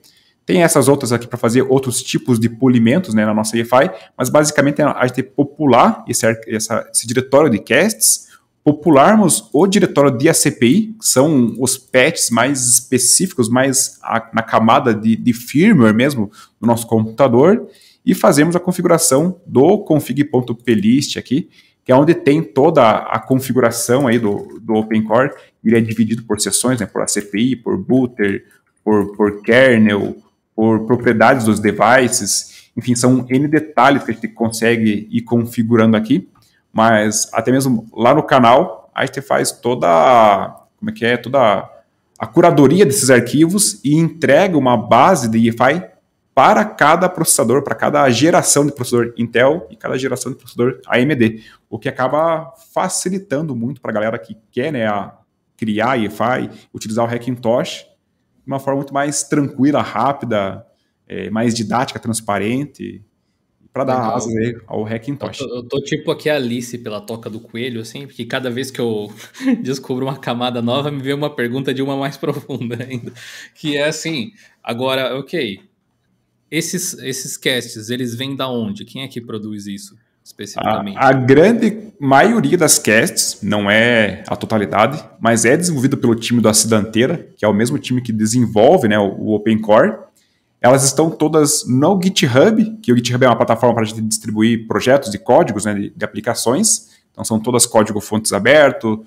A gente pode, nós mesmos, compilarmos as nossas casts, mas o próprio OpenCore tem o guia do Dortania, que é o guia aí, o oficial do OpenCore, que ele tem lá uma seção Gathering Files, que ele traz todos os arquivos segmentados, todas as casts segmentadas. Então tem cast para rede, tem cast que são essenciais e obrigatórias, tem cast para processadores, tem cast para, enfim, tudo que é tipo de device, mas é tudo documentado e entregue pelo Dortania, que trabalha em conjunto com a Acidanteira, que desenvolve o OpenCore. Tem outras casts também que são desenvolvidas pela comunidade, que às vezes a gente consegue obter em fóruns, como por exemplo Insanely Mac, tem o Tony Mac x86, que a gente tem outros usuários que acabam desenvolvendo essas casts. Tem um caso aqui no meu setup, que eu tenho uma Realtek de 2,5 gigabits, que é o modelo específico dela, é o RTL 8125, que não é desenvolvida a cast, né, o driver, pelo time da Acidanteira. É uma outra pessoa que desenvolve e publicou o driver dela, né, a cast dessa placa de rede, lá dentro do Insanely Mac, que é um fórum especializado em Hackintosh. Mas a grande quantia de casts a gente obtém tudo centralizado no time do Dortania, no time da Acidanteira, lá dentro do GitHub mesmo, de forma transparente, bem tranquila, entre aspas, de obter. É tipo, esse pessoal que faz os caches são desenvolvedores de driver, né? Eles analisam o driver e fazem o driver, basicamente é isso, né? Basicamente isso. Tem até o suporte a redes do Wi-Fi da Intel, que tem um projeto no GitHub chamado Open Intel Wireless, que ele é portado do Linux para trazer justamente o suporte ao macOS. E nesse caso o pessoal consegue trazer, né, a funcionalidade do Wi-Fi e do Bluetooth a placas Intel, né, dentro do macOS, mas tem um pequeno porém aí, que quem quer utilizar, por exemplo, o AirDrop para trocar arquivos entre um iPhone, entre um iPad e o Hackintosh, quando você tem placas Intel, você não consegue fazer essa troca e o funcionamento do AirDrop. Mas daí tem o mercado chinês, tem o AliExpress, que vende, né, as plaquinhas com o chipset da Apple mesmo, que daí são placas que a gente nem precisa de cast, basicamente é a gente instalar fisicamente no nosso setup, ele traz o suporte ao Wi-Fi, o suporte ao Bluetooth e a todas as integrações, né, como AirDrop, continuidade, handoff, que existem no ecossistema Apple para os nossos Hackintoshes. Então, até mesmo uma dica de hardware para quem quer montar, né, um Hackintosh o mais perfeito possível, o mais integrado possível, é utilizar as plaquinhas da Fenve, que é comercializada, né, pelo AliExpress, que tem a lojinha oficial da Fenve, e que se alguém quiser marcar aí o código é BCM 94360, que é o chip que vem dentro do Apple, e dele é nativo com macOS e da Asus, né? Ajuda da Asus para os nossos Hackintoshes. O cara sabe o nome do código da placa de core. Falando especificamente dessa parte de hardwares para facilitar a vida do Hackintosh, eu me lembro que há muitos anos atrás tinha uma empresa de tecnologia que eles criaram uma fake BIOS que você plugava dentro do seu Intel para você poder instalar o macOS sem precisar fazer grandes mudanças, né? Você, em tese, conseguiria instalar o macOS como se fosse um Macintosh, naturalmente, porque ele tinha um devicezinho de hardware que você plugava dentro do computador e ele enganava o instalador do macOS. Acho que hoje em dia isso caiu totalmente por desuso, né? Olha, você falando disso, eu tive um leve, assim, um flashback, lembrar algo disso. Não lembro em detalhes, mas eu lembro que existia um componente, tipo um pendrive, né, que você plugava e fazia isso que acontecer. De certa forma é parecido com o AirBoot lá que você mencionou, né? Tipo, um conceito semelhante. Assim, com tudo que você falou até agora, quem é um pouco leigo em informática deve ter pensado, meu Deus do céu, né? Eu vou montar um Hackintosh aqui ou qualquer coisa assim. De fato, assim, não é uma coisa extremamente fácil. Requer um pouco de tempo de dedicação para você entender o que você está fazendo. Mas, hoje em dia, fazer um Hackintosh está muito mais fácil do que era alguns anos atrás também. Então, até a própria entrada que você tem nesse universo, acho que ela é bem mais simplificada, né? Você diria que hoje em dia tá mamão com açúcar fazer? Ou tem alguma coisa que você acha que poderia ser feito para ser ainda mais fácil? Olha, não vou dizer que tá mamão com açúcar, mas tá aí uns 90% mais fácil que antigamente. E não querendo fazer uma propaganda minha, mas lá no canal do Universo Hackintosh, a gente tem os principais guias que a gente cria, né? E tem um guia específico para Intel, um guia específico para AMD, tem um guia específico de um item chamado Hackintosh New Way, que é o Hackintosh virtualizado com Proxmox. E agora, recentemente, no último sábado, que foi dia 20, alguma coisa de novembro, eu fiz uma live que durou basicamente 5 horas, que eu apelidei de Super Guia, e que se a pessoa seguir minuciosamente, detalhe por detalhe, porque eu explico no detalhe, codificação, números de chip, clica aqui, clica lá, você tem que clicar com o botão direito aqui, eu falo, tem que clicar com o botão direito, realmente pegando na mão da pessoa, ensinando a criar a EFI com OpenCore, e a pessoa consegue chegar a um Hackintosh funcional, e assim, claro, não vou pôr minha mão no fogo, que é 100%, mas assim, olha... Um hack, afinal de contas, né? Sempre será. Sempre será, mas facilita e muito a utilização do nosso material para quem quer criar, né, o Hackintosh, quer criar EFI com OpenCore e fazer a instalação do Hackintosh. E tudo gratuito, não tem nada pago, é tudo livre. Os materiais que a gente tem no nosso canal, a gente tem uma comunidade lá no Discord, que também tem 6 ou 7 mil pessoas que já atingiu aí, que são pessoas que falam exclusivamente sobre Hackintosh, estão todas separadas por temas, então Intel, AMD, virtualizado, notebooks, enfim, tem tudo, né? Ou tentamos ter tudo relacionado aos Hackintoshes, e com esses guias, assim, eu tenho muito feedback, mas muito mesmo, de pessoas que não são pessoas que tenham conhecimento de tecnologia e que, seguindo o guia ali, conseguem fazer a instalação inicial do Hackintosh, conseguem até mesmo fazer um polimento e até ter mesmo um Hackintosh profissional para utilizar para trabalho. Então, hoje em dia, com a facilidade que naturalmente é do OpenCore, somado aos guias, sério, acho que só não monta o Hackintosh a pessoa que tiver um pouco de preguiça. Mas é bem possível. É o que eu disse lá no vídeo que eu fiz o Hackintosh assim. Se você não é o tipo de pessoa que gosta de fuçar muito, e aí tem a galera do Linux que é assim também, que gosta muito de mexer, mas também tem o pessoal que só quer instalar e usar. Se Sim. você é do tipo que só quer instalar e usar, ou abrir o computador e tá funcionando, compra o Mac, que é a melhor coisa que você vai fazer por você. Assim. É mais caro, tudo mais, mas você vai ter essa tranquilidade e fluidez, não vai se preocupar com alguns detalhes desse tipo. Agora, se você quer fazer mais com o hardware que você já tem, ou quer simplesmente experimentar para ver como é, vale a pena seguir esse tipo de guia, assim, porque você não tem ideia, quando eu estava estudando a respeito desse assunto de Hackintosh, o quão meio zoada é a documentação em geral, assim, do universo. O seu canal é muito organizado, sinceramente. E esses guias, eles ajudam muito, mas a sensação que eu tive como, de certa forma, meio leigo nesse ambiente, apesar de entender de computador, vamos dizer, é que tem muita coisa que as pessoas dão como garantido que as pessoas que estão tentando fazer Hackintosh já sabem. Nomenclaturas, o que tem que fazer, isso, aquilo. Então, as frases, elas são curtas, elas não dizem exatamente, olha, faz isso, depois faz aquilo, por esse motivo. Sim. Às vezes, esse tipo de informação meio vaga complica muito para quem está tentando aprender. E se você faz esse tipo de guia passo a passo, assim, muda completamente esse panorama. Então, parabéns pelo trampo. Obrigado. E é até uma das pegadas bem fortes ali do canal, da cultura que eu tenho, é realmente trazer minuciosamente no detalhe ali. Às vezes a única pessoa tem que levar o mouse para clicar, para conseguir acesso a uma determinada ação, de um determinado menu, para conseguir fazer algo específico para montar, às vezes, né, a EFI, ou uma determinada configuração, ou tuning. Eu tento realmente mostrar no detalhe. Na hora que estou bolando meus vídeos, eu sempre tento colocar, né, no lugar do usuário, aquele usuário que realmente não conhece nada, por mais básico que talvez para a gente seja, às vezes para a pessoa não é. Então, eu tento me colocar no lugar da pessoa, tentar imaginar várias hipóteses onde que a pessoa pode clicar ou escrever, ou dúvidas que possam surgir. Claro que sempre vão ter novas dúvidas, mas eu tento pelo menos esmiuçar nos vídeos e nos guias justamente esse tipo de coisa. E eu também tenho bastante feedback justamente desse tipo de cenário. E a galera fala, putz, eu mal e mal conheço de informática, mal e mal conheço de tecnologia, e eu consigo fazer a instalação, é só seguir ali o negócio passo a passo, porque realmente eu tento explicar no maior detalhe possível, sabe?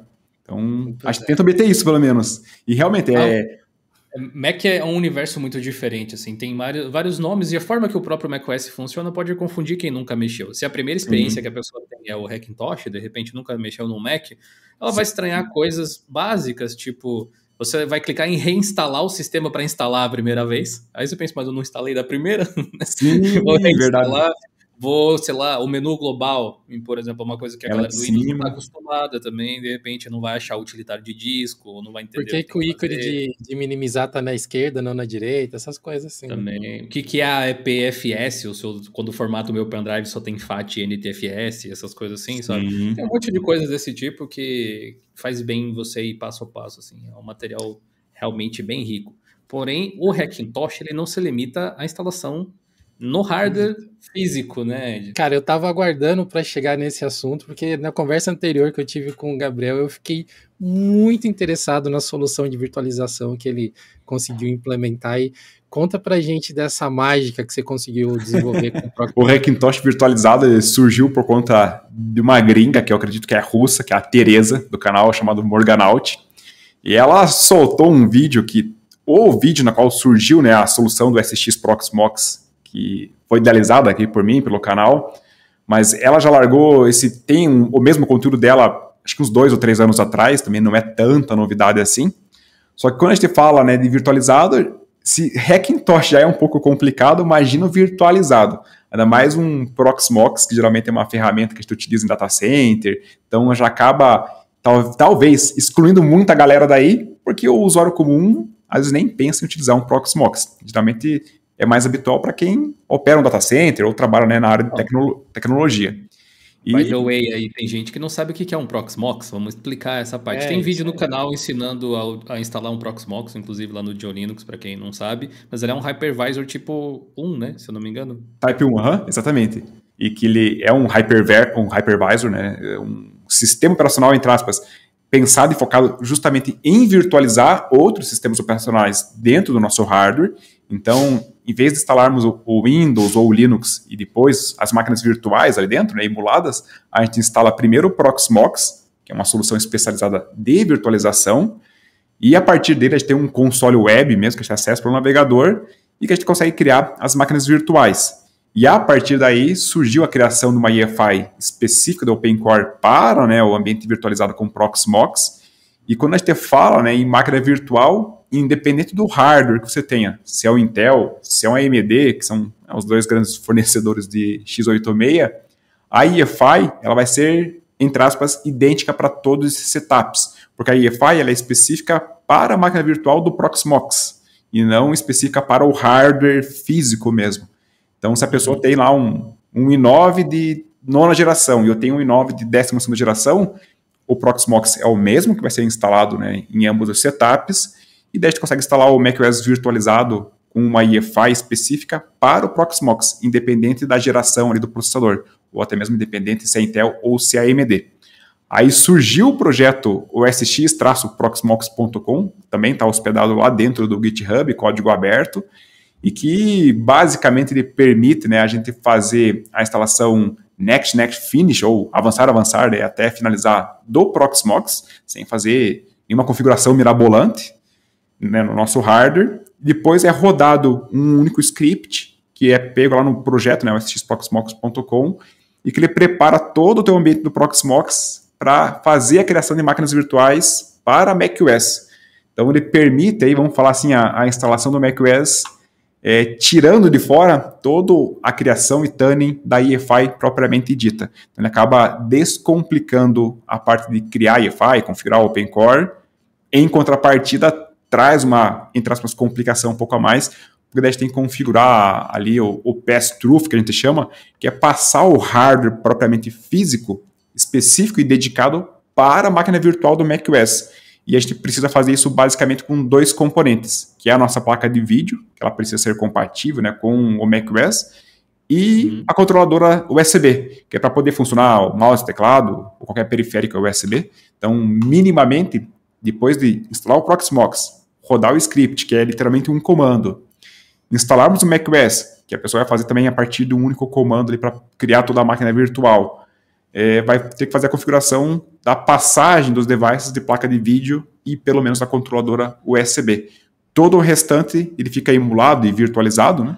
E dá uma possibilidade de a gente utilizar o macOS aí aliado às features, né, aos ganhos da virtualização, como um backup, um snapshot, uma recuperação rápida, uma transição de máquinas virtuais entre hardwares diferentes. Clonagem, né? Eu acho que é uma das mais legais. Clonagem. Também. Exatamente, clonar a máquina. Então, tem todos esses ganhos aí que o Proxmox acaba trazendo para nós. Né? E nesse cenário de virtualização com o Proxmox, você acaba utilizando, então, essa máquina remotamente, né? Você acessa essas VMs do Proxmox de outro computador, né? Ou ele é modificado de uma forma que a máquina virtual possa ser usada diretamente nesse equipamento onde você instalou a virtualização. É exatamente aí que entra a mágica. Quando a gente faz o pass-through, que é passagem dos devices físicos de forma dedicada para a nossa máquina virtual, como a gente passa a nossa GPU, que vai dar tela, né, no nosso monitor, e as controladoras USB para dar suporte ao teclado e mouse, a gente acaba a usar o hardware físico que a gente instalou o Proxmox como se fosse uma estação de desktop comum, sem precisar acessar ele remotamente. Então ele acaba funcionando como um hardware comum, vamos assim dizer. Né? Mas inicialmente, para facilitar, a gente precisa de dois dispositivos, onde a gente vai instalar o Proxmox, em um outro computador, notebook, para a gente acessar via rede e fazer o setup inicial, mas nada impede, às vezes, a depender do conhecimento da pessoa ali, instalar um ambiente gráfico dentro do Proxmox e fazer todos os ajustes e utilizar uma única máquina para fazer toda essa implementação. Mas para facilitar, a gente precisa de duas máquinas apenas no setup inicial. Depois que está tudo feito, usa o computador igual a gente usa o computador comum mesmo, sem precisar de um segundo computador, sem precisar de rede, sem nada. Placa de vídeo só. Eu vou ter que fazer isso aí, Ed. Uma coisa legal vai ter collab, eu acho, aí com o canal. Olha, fazer. Eu já estava pensando já tava pensando assim, ó, o meu filho tem o PC dele que é um Ryzen 3 3200G. E eu tenho uma RX alguma coisa que tá parada, uma AMD. Que eu troquei na máquina do meu filho, eu coloquei uma 1650, né? Que era a minha antiga aqui. Falei, bom, ele vai sair de férias agora, não vai precisar mais do PC com tanta frequência. Vem cá, empresta aqui pro pai. Vou colocar aqui do lado. Sim. Essa técnica aí que você descreveu, eu já tinha ouvido falar de utilizar, mas de um jeito um pouco diferente, assim, que era utilizando KVM com o libvirt, o Virt Manager e tal, que é, só que tem uma diferença, né? Isso, tem a diferença de que ali um hypervisor tipo 1, ele tenta não entrar no caminho em performance, né? Ele tenta sair como é que eu posso colocar assim? As máquinas virtuais, elas conseguem tirar melhor proveito do equipamento do que quando você roda um sistema de um hypervisor tipo 2, quem não conhece, tipo um VirtualBox, um VMware, alguma coisa assim. Isso, exatamente. O que eu conhecia fazia isso utilizando o libvirt, o Virt Manager, e aí você precisava de 2 placas de vídeo, teoricamente, para usar no mesmo PC, aí você fazia pass-through de uma também, e utilizava dessa forma, e podia daí dar boot no PC, mais ou menos do jeito que você falou, só que esse jeito com o Proxmox, até pela forma com que você descreveu, me parece bem mais prático, sinceramente.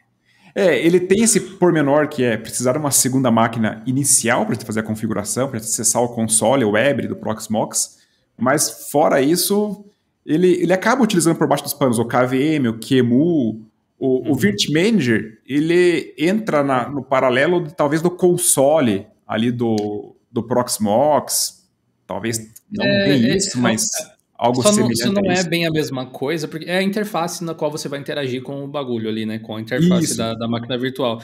Só não é no mesmo nível, porque, digamos assim, para você usar o Virt Manager, tudo bem, você pode pegar uma distro Linux de desktop, enxugar ela, pegar, sei lá, um Arch Linux sem nada, um Debian sem nada, alguma coisa assim, instalar e daí gerenciar. Sim, sim. Talvez o resultado seja parecido. Acho que o próprio Proxmox é um Debian por baixo dos panos, se eu não me engano. O Proxmox é um Debian, E aí você teria um resultado similar, assim, e tal. Mas é meio... Eu acho o Proxmox mais legal, porque mesmo que você instale o Mac, você pode instalar o Windows e fazer pass-through das coisas, você pode instalar outras distros, você pode instalar um monte de servidores, containers. Pena que ele não lida com Docker diretamente, né? A última vez que eu testei ele usa LXC, né? Isso. Mas ele tem um negócio no Proxmox e que talvez fez brilhar o olho da comunidade quando foi apresentado, né, pela Morgana lá, que teve um grande boom no vídeo dela, que é a gente ter, por exemplo, imagina aí, né? 3 monitores, um único teclado e um único mouse, e uma torre, né? Um computador com 3 placas de vídeo. Cada placa de vídeo você vai ligar em um desses 3 monitores. E o mesmo teclado e o mesmo mouse vai funcionar para a gente transitar entre esses monitores, simplesmente colocando, né, quando termina o limite do monitor e passa para o outro, só que cada monitor vai rodar um sistema operacional. Então a gente pode instalar um Linux, um Windows e um macOS, né, um Hackintosh, e transitar entre os 3, utilizando 3 monitores, por exemplo, apenas com um teclado e um mouse, e de forma totalmente transparente, fazendo até mesmo o Ctrl-C, Ctrl-V, copy-paste, né? Digitando o texto aqui, copiando ali, colocando lá, e daí a gente consegue fazer isso com o Proxmox por conta de criar as máquinas virtuais e fazer o pass-through, né? Fazer a passagem de cada GPU específica para cada máquina virtual. Então a gente tem essa maleabilidade, essa flexibilidade que a gente não tem num Hackintosh, por exemplo, convencional. Para quem é desenvolvedor ou quem é muito entusiasta, utilizar os 3 sistemas operacionais chega a brilhar os olhos. Né? O meu nerd interno aqui tá emocionado, de verdade. Assim, eu vou fazer me contendo, assim, tô meio agitado até só de imaginando as coisas que dá pra fazer assim. O ruim é ter uma placa-mãe com suporte para 3 placas de vídeo e ter as 3 boas placas de vídeo hoje em dia. Mas... A placa-mãe você até consegue. Eu quero ver se tem uma fonte para rodar 3 GPU ao mesmo tempo. Exatamente. Então, você umas duas, né? As 2 fontes, talvez. Mas você pode, eventualmente, ter placas de vídeo mais simples, né? Como, por exemplo, uma GT 710, vamos lá, uma NVIDIA basiquinha. Ela vai custar aí R$200, por exemplo, e consome, sei lá, 50 watts, 30 watts. Não tem desempenho, mas ela é como se fosse uma GPU integrada. Pode ter uma segunda GPU... Exatamente. Usa uma segunda GPU para o macOS, né? Como uma RX 560, por exemplo, que custa aí seus R$500, R$600, talvez. e também consome pouca energia, e mais uma outra NVIDIA ou AMD, qualquer uma, para o Linux, por exemplo. Então, tudo vai do que você vai usar em cada um dos sistemas operacionais. Eu até fiz um vídeo mais antigo lá no canal, quando eu trouxe a solução, rodando, né, o COD Warzone dentro do Windows, com uma 2080 Ti mesmo, e o macOS com uma outra, uma RX 580, acho que na época que eu utilizei, rodando o macOS, fazendo um render do DaVinci. E eu trafegando o mouse e teclado entre os monitores, de forma totalmente transparente, com o Proxmox. E utilizando uma única fonte. Mas se a pessoa quiser utilizar, por exemplo, sei lá, 6900 XT, aí tem que ter fonte pra caramba. Esse Proxmox que você tem aí, é esse setup que você tá agora? Ou é um outro computador? Não, no que eu tô aqui, acho que é um Intel que eu tinha mostrado. Deixa eu até confirmar aqui, mas é um Intel, é o 10900, e não é o AMD. O AMD tá do lado aqui. O Proxmox que você tem aí tem qual hardware? Pra galera ter uma noção. Tá no AMD, no Ryzen 9, que tem 16/32 threads, né? Daí tem 64 GB de memória. Eu acabo utilizando esse Proxmox por conta do meu trabalho profissional mesmo, com banco de dados e a parte de infraestrutura para a empresa, que é onde eu preciso criar máquinas virtuais com Linux para simular laboratórios ou migrações, atividades, né? E daí junto eu tenho então o meu macOS para usar ali quando eu quero usar o Hackintosh. O hardware é o que não falta, né? O Ryzen 9. Mas é uma coisa que o pessoal às vezes não se toca, né? A gente esqueceu de mencionar. Quando você virtualiza sistemas, você está... Assim, mais ou menos, o Proxmox não é tão pesado assim, mas vai. Você está meio que duplicando a carga de algumas coisas. Então você precisa ter um hardware parrudinho para poder aguentar tudo isso aí, né? Porque você está rodando coisas simultaneamente, às vezes. Esse sonho nerd aí que o Gabriel pintou de um sistema em cada monitor, bom, você precisa de um puta processador, você precisa de bastante hardware, você precisa de bastante memória, armazenamento também, imagino, você vai querer... Bom, armazenamento por causa do COD, né? 300 GB, eu acho. Aí não mas é exatamente isso. Até tem gente que às vezes vê o projeto do SX Proxmox, né, a facilidade de implementar um Hackintosh, e às vezes tem um setup mais simples, ou um notebook, né, principalmente. Uma coisa que o Proxmox corta pela raiz é o uso de notebooks, por conta de utilizar a GPU integrada. Então, caso você queira, né, utilizar a solução de Hackintosh virtualizado, e essa solução mais robusta, precisa, né, ser um desktop, precisa ser um processador aí que tenha pelo menos mais 16 threads, né? Então 8/16 vai ser o mínimo recomendado, apesar de dar para rodar, né, em processadores mais simples, mas a gente tem que saber que precisa deixar ali, vamos lá, uns 2 GB de RAM só para o Proxmox e pelo menos um core de processador também para o Proxmox. E o restante daí é compartilhado entre a quantia de máquinas virtuais que se quer eventualmente ter, né, no teu setup, seja rodando de forma single, né, única, ou múltipla, né, múltiplas VMs rodando ao mesmo tempo. Então, tudo vai depender do que você quer montar e rodar simultaneamente. Vou aproveitar aqui para fazer um adendo. Se não tiver Geocast em janeiro, é porque eu queimei minha máquina tentando fazer isso aí que o Gabriel acabou de falar, tá, gente? Então, se não tiver Geocast em janeiro, a culpa é do Gabriel. Vão lá reclamar no canal dele. Eu mandei para vocês um link. Esse é o projeto que eu conheci recentemente. Eu já tinha testado alguns do tipo, mas esse aqui tem um propósito um pouco diferente e é um pouco mais focado em facilidade, que é você rodar, agora tem essas coisas, né? Rodar um sistema operacional inteiro dentro de Docker. Então, para você que assistiu aí o nosso vídeo do Linux sobre Docker para iniciantes, tudo que você precisa saber para começar, o próximo passo é instalar o macOS, quem diria. Você pode utilizar um projeto que chama Docker OS X, de um desenvolvedor ou desenvolvedora, não tenho certeza aqui, chamada Sick Codes, aliás. E, basicamente, eles fizeram com que fosse possível baixar uma imagem de recovery do macOS, que é de onde nascem essas ISOs de Hackintosh que tem por aí, de toda forma. E aí, ele cria um ambiente dentro de um Docker, e Docker pode rodar dentro de um próprio Mac. Você pode fazer um Hackintosh dentro do Mac, se quiser. Exatamente. Você pode fazer dentro do Windows, dentro do Linux e tal. E ele vai funcionar. Especificamente, o pessoal fez isso aqui pensando para quem é dev, precisa do Xcode, por exemplo, para poder fazer testes de aplicações e coisas assim, porque ele não tem performance gráfica muito excelente, pelo que eu percebi. Dá para ver até pelos screenshots que o pessoal coloca aí, que ele não tem as transparências, aquela coisa toda assim. Mas é literalmente um comando para você subir um macOS aí virtualizado e testar. Eu mostrei um tempo atrás um projeto que se chamava Sosumi, que tem essa proposta também, é que ele literalmente é um comando. É quase como se fosse um apt install macOS, assim, ele abre o macOS já para você testar. Não é tão performático quanto um Hackintosh de verdade, mas é um projeto super legal que provavelmente eu vou fazer vídeo também para mostrar para vocês como funciona. Boa. O Sosumi, inclusive, tem um tutorial bem completo de como instalar ele, configurar tudo no blog. Eu testei o Sosumi porque eu fiquei muito curioso. Fazia muito tempo que eu não usava um Macintosh. E até entrando na questão do que você falou ali do Mac Recovery, é uma coisa que, desde que nasceu ali o canal Universo Hackintosh, eu bato muito na tecla, e até é motivo, às vezes, de briga com outras comunidades que existem, que é justamente o uso das imagens de instalação, né, do macOS. Vamos fazer uma analogia aqui. Você quer instalar o Windows 10, o Windows 11, o Windows que for. Você prefere obter o Windows a partir da Microsoft.com, ou você consegue, ou prefere, né, obter o Windows da loja do Zezinho lá, que fez uma imagem tunada para jogos, por exemplo. Eu não sei vocês, mas a minha opinião eu jamais vou usar uma imagem de terceiros que, eventualmente, pode ter algo malicioso, por mais que ela prometa mundos e fundos. Sim.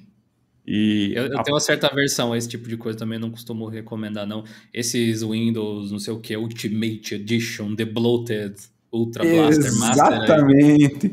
E no mundo do Hackintosh tem muito isso. Então tem pessoas que fornecem as imagens de terceiros, que são as imagens do macOS, e já no nosso canal a gente aboliu e tem o maior terror contra isso, justamente para eliminar o mal pela raiz, evitar de obter, às vezes, algum arquivo, uma imagem que seja potencialmente modificada, e daí a gente faz toda a orientação necessária para utilizar o Mac Recovery e também ensina a pessoa a adquirir o macOS direto da Apple Store, já estando dentro do Hackintosh, montar um pendrive bootável offline, mas jamais mesmo a utilizar as imagens de terceiros. Inclusive, o próprio time da Cidanteira, o time que desenvolve o OpenCore, também abomina esse tipo, né, de situação de utilizar as imagens de terceiros. Eles têm, né, um Discord que tem lá quase, acho que 30 mil pessoas, se não já não tem 30 mil pessoas, no mundo afora, uma comunidade gringa, né, tudo em inglês lá. E também, se você for falar lá dentro, por exemplo, eu quero instalar meu Hackintosh, estou utilizando a imagem do Zezinho. O pessoal às vezes até chega a te banir, porque quem curte o Hackintosh na veia mesmo, aquele negócio vanilla, e o termo vanilla é por conta da originalidade, o termo de não usar modificações no sistema operacional, não curte nada que seja essas imagens prontas. Então o pessoal, também o Universo Hackintosh, a gente vai muito por esse lado, a utilizar o Mac Recovery, baixar direto da Apple.com, assim como baixar um Linux. Por exemplo, quer usar o Fedora? Vai lá no Fedora.com, eu acho, né? Quer usar o Ubuntu? Vai no Ubuntu.com. Não pega a imagem lá do Zé da esquina que promete uma imagem limpa, às vezes, sabe? É meio polêmico realmente isso aí, porque no próprio mundo Linux existe, como é open source, tem meio que esse incentivo de customização e compartilhamento e tal, meio que tem esse, sei lá, esse viés mesmo, é meio que enraizado na comunidade. Sim. Tem também muitas distros aí, remasterizações e coisas que o pessoal faz, de sistemas adicionando softwares e tal, que a pessoa pode até ter boa intenção, mas de repente ela não é tão tecnicamente apurada, não tem uma equipe, às vezes, de uma empresa analisando e fazendo controle de qualidade e tal assim. O que não quer dizer que Apple, Canonical, Red Hat não façam merda de vez em quando. Fazem. Sim. Normal. Tá? Mas eu também não acho que é uma grande ideia você usar uma distribuição que é, às vezes, uma única pessoa que mantém e ela mantém nas horas vagas, aquela coisa assim. Pode ser um projeto super legal, mas depende da seriedade que você está querendo colocar aí na sua máquina. Eu prefiro uma coisa um pouco mais testada, um pouco mais popular, às vezes, e esse começo, no caso do mundo Linux em especial, às vezes é um pouco difícil, porque começa devagarinho, às vezes é uma única pessoa, depois tem 2, 3, aí tem uma comunidade grande que começa a ajudar e tal, mas tudo ao seu tempo, sabe? Esse respeito e confiança que você vai ter em cima de uma ISO desse tipo, ela vem com o tempo. Mas é um pouco diferente do que acontece com o Mac e com o Windows especialmente. Sim. Porque é código fechado. Então, tudo que for adicionado ali, especialmente quando tem esse âmbito meio de pirataria, tipo esses Windows modificados e coisas assim, eu não consigo confiar. Sabe? Mas se você curte, vai na fé, sabe? Responsabilidade é sua pela sua máquina e pelos seus dados e tudo. Para mim, o computador é um pouco mais sério, mas de repente exatamente. Não é. É só uma coisa que a pessoa liga para acessar o YouTube. Aí é outros 500, né? Até tem muita gente ali na comunidade que me pede, pô, Gabriel, né, cria suas próprias imagens, vai fazer sucesso.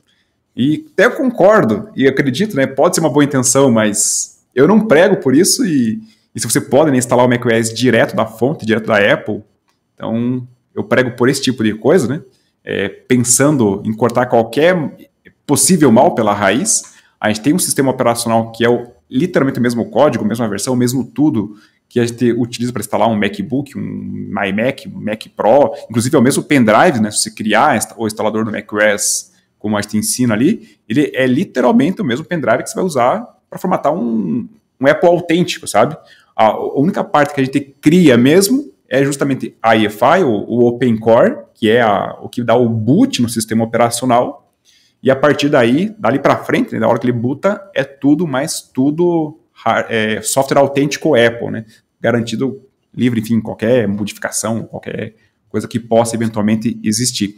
E às vezes o pessoal vai pelo caminho de obter, né, uma imagem pronta, uma imagem de terceiro, às vezes pela, talvez, entre aspas, facilidade, ou às vezes argumentam por conta da velocidade. Só que assim, baixar de qualquer forma, você tem que baixar. Então, os seus 10, 12 gigas tem que ser feito o download. Então, por que fazer o download antes, às vezes num torrent, num fórum, num site cabuloso, para poder apenas criar um pendrive offline para poder instalar o Hackintosh, colocar a tua segurança em risco, sendo que você pode instalar pelo recovery do próprio OpenCore, que ele vai conectar lá na porta da Apple.com e vai baixar os mesmos 10, 12 gigas e instalar um sistema operacional que é garantido, livre de qualquer risco absoluto. E o próprio OpenCore, às vezes pode, né, surgir a dúvida do pessoal do tipo, mas o OpenCore não tem algo malicioso, por exemplo? Pode eventualmente ter? Pode. Ninguém está falando que não existe nada malicioso no OpenCore. Mas como ele é uma solução aberta, open source, código-fonte, enfim, tudo liberado, se já existisse alguma coisa ali no OpenCore que pudesse eventualmente colocar alguma coisa em risco, já teriam, né, se pronunciado e talvez nem existisse mais o produto. Ao contrário dessas imagens que a comunidade de Hackintosh, Vanilla Hackintosh, que é, entre aspas, autêntico, né, abomina completamente. Então, se abominam, às vezes pode eventualmente ter alguma coisa ou não. Não dá para dizer e não estou dizendo que tenha. Mas estou pegando o caminho de instalar pela Apple, direto para o fornecedor e evitar qualquer problema ou pormenor que possa eventualmente existir. Acho que vale para o próprio Hackintosh também e para o Windows. Se é você indivíduo, que está modificando aquilo com o que você quer fazer, é mais de boas. Sim. Você pode fazer as suas merdas também e tudo mais, mas é você que está fazendo a ISO. É você que está customizando, fazendo uma remaster para você reinstalar depois. Aí, ok, quer compartilhar com as pessoas, compartilha, as pessoas assumem um risco se quiserem, beleza. A mesma coisa o Windows, tem um monte de script open source de debloat lá do Windows 11, do Windows 10 e tal. É de código aberto, consulta, usa o que serve para você, mas aí é você que faz, não é você que baixou uma ISO que a pessoa promete mundos e fundos, que, assim, é bem possível que exista caroço no angu, como se diz, é tipo crack de jogo e coisas de softwares e coisas assim. As pessoas não estão fazendo aquilo, talvez algumas estejam, mas uma parte com certeza não está fazendo aquilo só de bom coração. Tem alguma coisa ali que ela vai tirar benefício, porque não é um trampo assim sem trazer alguma coisa de volta. E no mundo open source, uma coisa que vem sempre de volta para quem faz isso é reconhecimento. Porque é feito de forma aberta, assim. Inclusive, isso que você falou do pessoal, às vezes, duvidar que é aberto, pode ser inseguro. É uma coisa que, às vezes, a gente tem que explicar também em relação ao Linux pra galera. Porque fica naquelas, o código aberto. Sim. Inclusive, tá no GitHub também, uma das versões lá para as pessoas consultarem. Se é aberto, não quer dizer que qualquer um pode olhar e acessar e ser inseguro. É uma dúvida bem comum de acontecer. E o efeito geralmente é o contrário. Justamente por ter muitos olhos em cima, dificilmente alguém vai conseguir fazer merda sem outra pessoa ver. Sem alguém ver. E sempre tem muito mais gente interessada em fazer aquilo funcionar direito do que estragar o rolê dos outros. Sim, exatamente. É uma coisa comum de softwares open source, não só do OpenCore ou do Linux, mas de virtualmente qualquer um. Quer dizer que não pode ter problema? Não, pode ter problema. Mas se ser de código fechado fosse solução, o Windows e Mac não teriam problema nenhum. Exatamente. Exatamente. Ainda nesse cenário assim de você fazer boas opções, boas escolhas por sistemas operacionais, é sempre importante dizer assim, se você está instalando ali num computadorzinho que você vai só testar para ver como é que é a parada, que não vai ter dados seus, que não vai ter nada importante, que é uma máquina que se pegar fogo não vai te atrapalhar em nada, você pode assumir mais riscos. Você pode se dar ao luxo de assumir alguns riscos para você ver como é que é e entender melhor e a partir daí caminhar para um cenário mais ideal. Mas para a gente aqui, todos nós usamos as nossas máquinas para trabalhar, para ganhar dinheiro. O dia que a máquina não funciona, o pai chora e a criança chora e o pai não vem aqui em casa. Então, nesse cenário, não dá para você colocar qualquer software na sua máquina. Teve até um Diolino que se responde recente que o Dio falou que é uma frase que a gente repete com alguma exaustão até, que o melhor firewall da máquina é o usuário. Então, se você instala qualquer coisa, se você clica em qualquer lugar e você não se preocupa com a qualidade do que você está instalando, não vai ter sistema operacional que vai te proteger não, meu amigo. Exatamente. Você tem que ser o primeiro filtro de qualidade. Então, a minha recomendação, como uma pessoa que adora software livre, adora compartilhar conhecimento, aliás, eu já gostava de compartilhar conhecimento muito antes de saber que existia computador. Eu era o cara que ficava escrevendo as coisas, levando informação para o pessoalzinho da escola, o pessoal do grupo de trabalho e tal.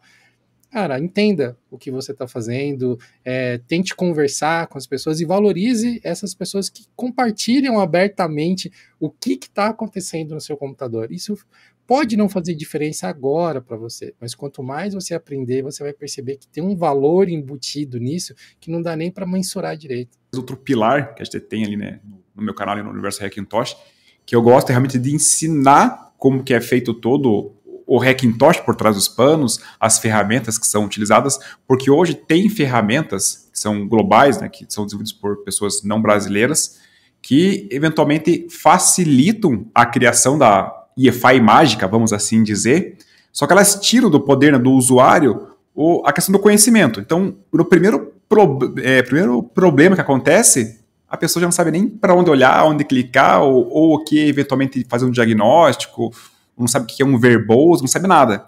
E essas próprias ferramentas, eu posso dar até um exemplo, que é o OCAT, OC, Auxiliar Tools, eles são uma ferramenta que tende a facilitar a criação e o tuning ali da EFI, porque ela é método gráfico, tipo, clique do mouse aqui arrasta lá, clica no botão Save, ele já faz um monte de alterações na tua configuração do teu OpenCore, se eventualmente for necessário.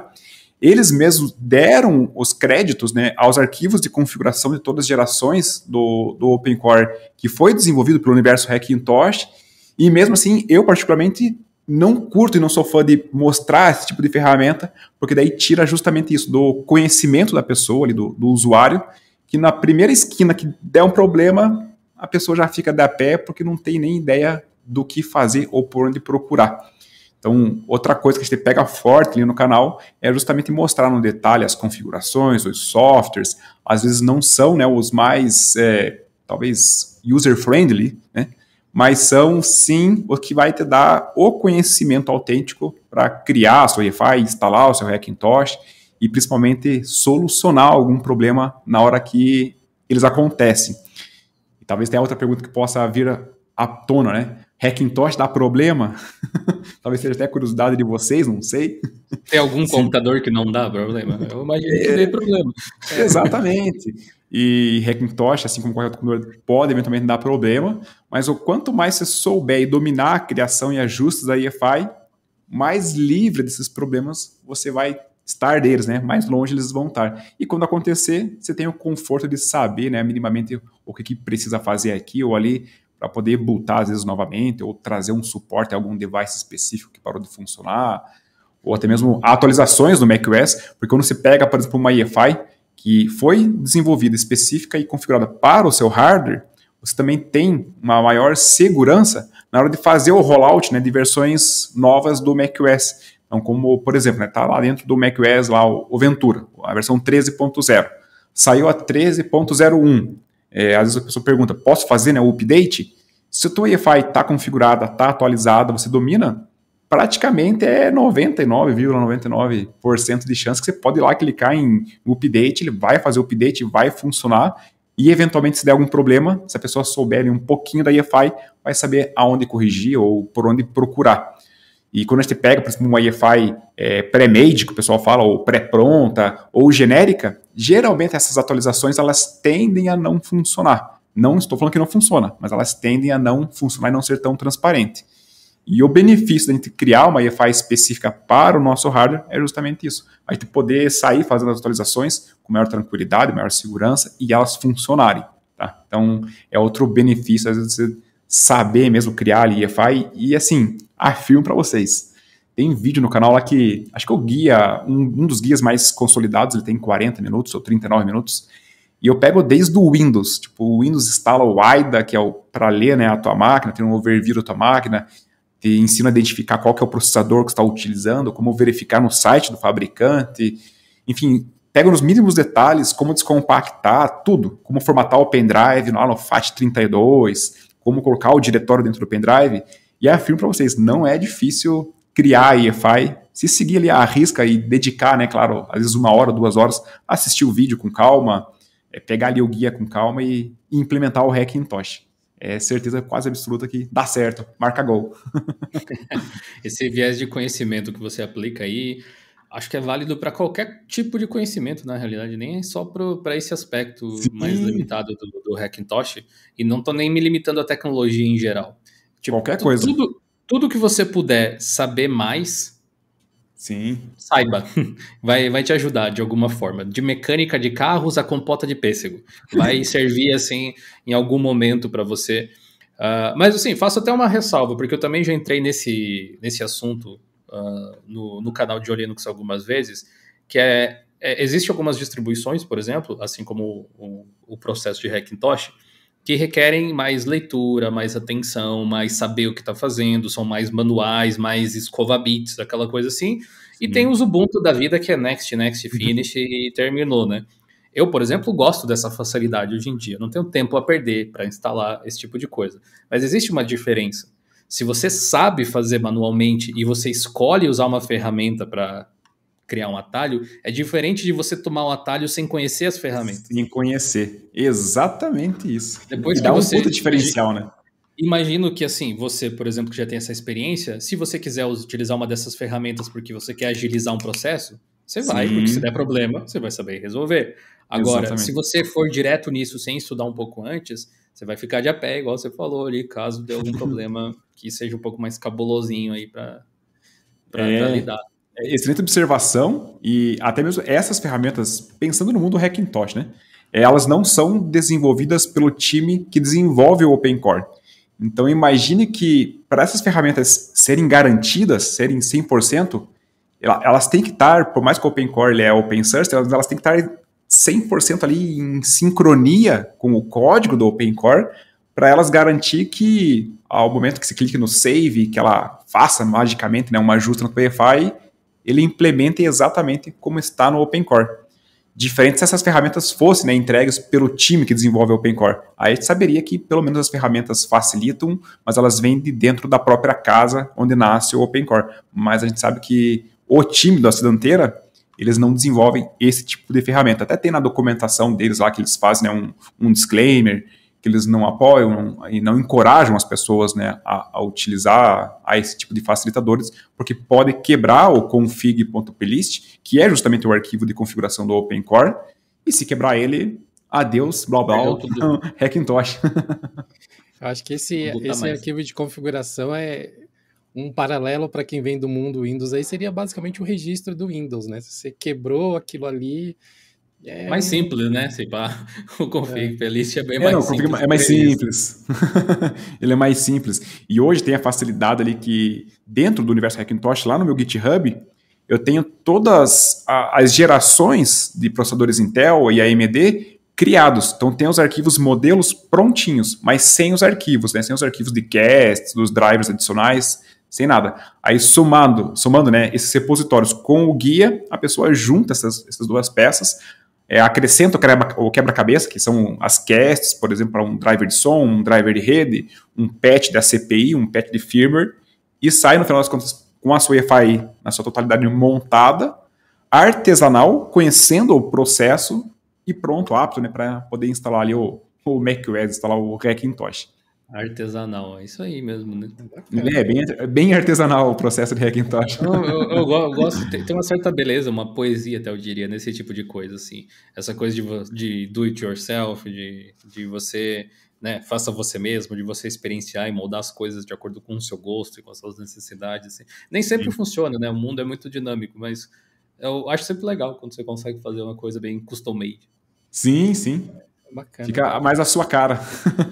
Exato. Por exemplo, o que você tem achado dessas últimas versões do macOS mesmo, esquecendo um pouco o Hackintosh, falando do software da Apple, com essas transparências todas, arredondamento de canto e tudo mais. Eu fiz uma review recentemente do Ventura, mostrando os recursos principais que eles trouxeram nessa versão. Eu queria saber a sua opinião, o que você achou desses últimos updates. Particularmente, eu nunca fazia o upgrade para a última versão, eu sempre ficava uma atrás. Então, por exemplo, né, saiu agora o Ventura, eu ficava no Monterey. Quando saiu o Monterey, eu ficava no Big Sur, até sair pelo menos uns 4, 5 updates do sistema operacional ali do macOS. Nesse assunto agora do Ventura, do macOS, foi a primeira versão que eu passei a utilizar desde a versão 0, né? Então a 13.0, agora tenho a 13.01, e foi a primeira vez que eu passei a utilizar, porque, e olha que coisa engraçada, a Apple, né, tá saindo de Intel, indo para ARM, então para o seu hardware proprietário, mas fazendo ainda um gancho, né, aos Hackintoshes. A versão do macOS Ventura, ela está funcionando mais tão bem em cima de Intel e automaticamente em cima, né, do Hackintosh, mas eu mesmo utilizo um MacBook aqui, tenho um Mac Mini, que também já fiz o upgrade para o Ventura, e que assim, eu fiquei até mesmo, não assustado, né, mas assustado positivamente, que o negócio funcionou. Surpreso, isso, exatamente, surpreso. Que funcionou, porque pelo menos nas primeiras versões do Big Sur, as primeiras versões do Monterey, eu enfrentava bastante problema, bastante bugzinho chato, às vezes um bugzinho de fonte, às vezes um aplicativo que crashava do nada. E agora com o Ventura, a coisa foi muito positiva. E é a primeira vez, e eu confesso, né, que é a primeira vez que eu estou fazendo o rollout de todas as minhas máquinas para o Ventura. Estou gostando. Ela teve bastante alteração agora gráfica, lembrando mais o iPhone, lembrando mais o iPad. E como eu utilizo o iPhone, eu utilizo o iPad, então ficou mais assim transparente para mim. Em casa. Ficou mais em casa. No começo foi um pouco tipo assustador ali o painel de preferências, algumas coisas ali dentro do macOS Ventura, mas também foi questão talvez de 1 ou 2 dias, já estava habituado, tá fluindo bem. E para mim, pelo menos, foi um marco histórico dentro do Hackintosh, porque eu sempre ficava umas versões atrás e agora me sentia vontade de ir para a versão nova que acabou de ser lançada. Inclusive, o Ventura ele teve 12 versões beta, se eu não estiver enganado, se não me falha a memória, mas teve mais de 10 com toda certeza. E eu acho que eles marcaram, a Apple, né, marcou um gol excelente, mesmo sabendo da transição de Intel para ARM. E eu, particularmente, esperava o contrário. Que com essa transição... Cada vez fosse piorando, né, o negócio. Piorando, exatamente. E sabe Deus, às vezes, quem sabe, às vezes alguma luz no fim do túnel, daqui a pouco surge um Mac Pro aí com novos processadores Intel, vai saber, ninguém sabe o que se passa dentro das empresas. A Intel tá correndo atrás, né? A Intel deu umas... Se não me engano, foi o presidente, ou o CEO da Intel, ele deu umas entrevistas aí alguns meses atrás que eles sentiram a porrada, né? Então estão bem preocupados. Estão tomando porrada da AMD já faz uns 3 anos. Aí, ó, de uns 2 anos para cá, a Apple, meu amigo, peraí, né? Não só era um cliente importante, mas acho que rola aquela coisa de putz, a Apple largou a Intel. Então, as outras pessoas ficam tipo assim, não sei o que tá rolando com a Intel. Tá acontecendo. Aqui, né? E veja que, entrando um pouco da Intel, o salto que a gente teve de desempenho da 12ª para a 13ª geração, não são gerações coladas, né? Coisa que a gente não tinha, acho que antigamente, dentro da Intel. Você saía da 8ª para a 9ª, da 9ª para a 10ª, você quase não vinha uma diferença de desempenho. Era coisa aquela de coisa megahertz, eles não precisavam, assim, né? 100, 200 megahertz, era ridículo essas... Eu não lembro onde eu li essa conspiração, assim, mas parece algo, assim, fatídico, sabe, verídico, possível de acontecer, que era, especialmente quando a Intel tinha uma dianteira de mercado mais sólida, eles simplesmente não precisavam botar o A-game deles para o mercado. Então, se eles podiam fazer, digamos assim, um processador novo com só para exemplificar, 100% mais de performance, eles diziam, não, se a gente colocar um 30% mais potente, a gente já é o melhor do mercado, guarda isso aí para lançar futuras gerações. Aí os incrementos eram menos mais significativos, assim. Aí veio os Ryzen começaram, né, disputar esse mercado. Eu mesmo tinha Intel para tudo que é lado, agora eu olho para os lados aqui, só tem Ryzen também, praticamente. E aí agora eles fizeram exatamente isso que você falou. Lançaram até uma placa de vídeo dedicada, apesar de não estar fazendo tanto sucesso assim nessa primeira geração, pelo menos. Mas para você ver, né, concorrência é sempre bom. Então, às vezes pode até perguntar, será que a Intel Arc é compatível com o Hackintosh? Sabe responder? Acho que não. Infelizmente não é compatível. Será somente a AMD. Ela não é compatível nem com Windows e Linux direito ainda. Na verdade, o pessoal de Windows tem reclamado bastante, eu tenho observado, porque eu queria uma Arc para testar, eu gosto de testar coisa, né? Apesar que não é tão acessível assim para mim no momento, mas ela tem algumas limitações de APIs gráficas, por exemplo, funciona só com Vulkan e DirectX 12, então para quem vai usar o Windows com um jogo antigo, por exemplo, o DirectX 9 é emulado em cima do 12, daí perde performance, um monte de esquema desse tipo, assim. Aí o que tem de vantagem, aparentemente, é aquele codec AV1 lá, que o pessoal tem falado muito, que melhora a codificação ali. Só que ainda, eu acho que o YouTube não tem suporte pleno, o Twitch não tem suporte pleno, então por mais que você possa encodar para fazer live, não funciona direito ainda.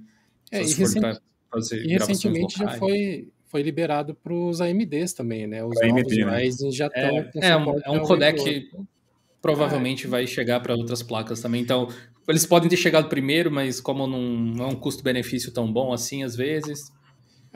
Apesar de que pode ser que pessoas mais técnicas vão discordar de mim nesse ponto, mas um dos aspectos técnicos que eu acho que não deixa claro como que a Intel estava preguiçosa e as outras empresas estavam correndo atrás é o tamanho da litografia. Se você for para litografia de celular, os caras estão usando, sei lá, 6 nanômetros há anos, 8 nanômetros há anos. A AMD lançou, foi cada geração da AMD, eles diminuindo. Eu acho que já está previsto que uma próxima geração de Ryzen vai ser com 3 nanômetros, alguma coisa assim. E a Intel tava nem aí para isso, lançando os processadores topo de linha com 12 nanômetros, sabe? Poxa, gente, aí não, né? Que era o famoso não precisa, né? Não precisa, não vou fazer, né? Não precisava forçar, agora precisa, para poder recuperar o posto. E é uma coisa assim, porque não é uma coisa que, tipo, faliu a Intel. A Intel para falir é impossível, praticamente, né? É muito difícil, tem que muita coisa acontecer, muita coisa errada nos próximos anos, eles não acertarem nada para chegar próximo de uma situação complicada desse tipo, para, sei lá, Microsoft comprar eles mais uma vez, né? Alguma coisa assim. Mas o que eles realmente não podem mais se dar o luxo de fazer é ficar segurando tecnologia demais, né?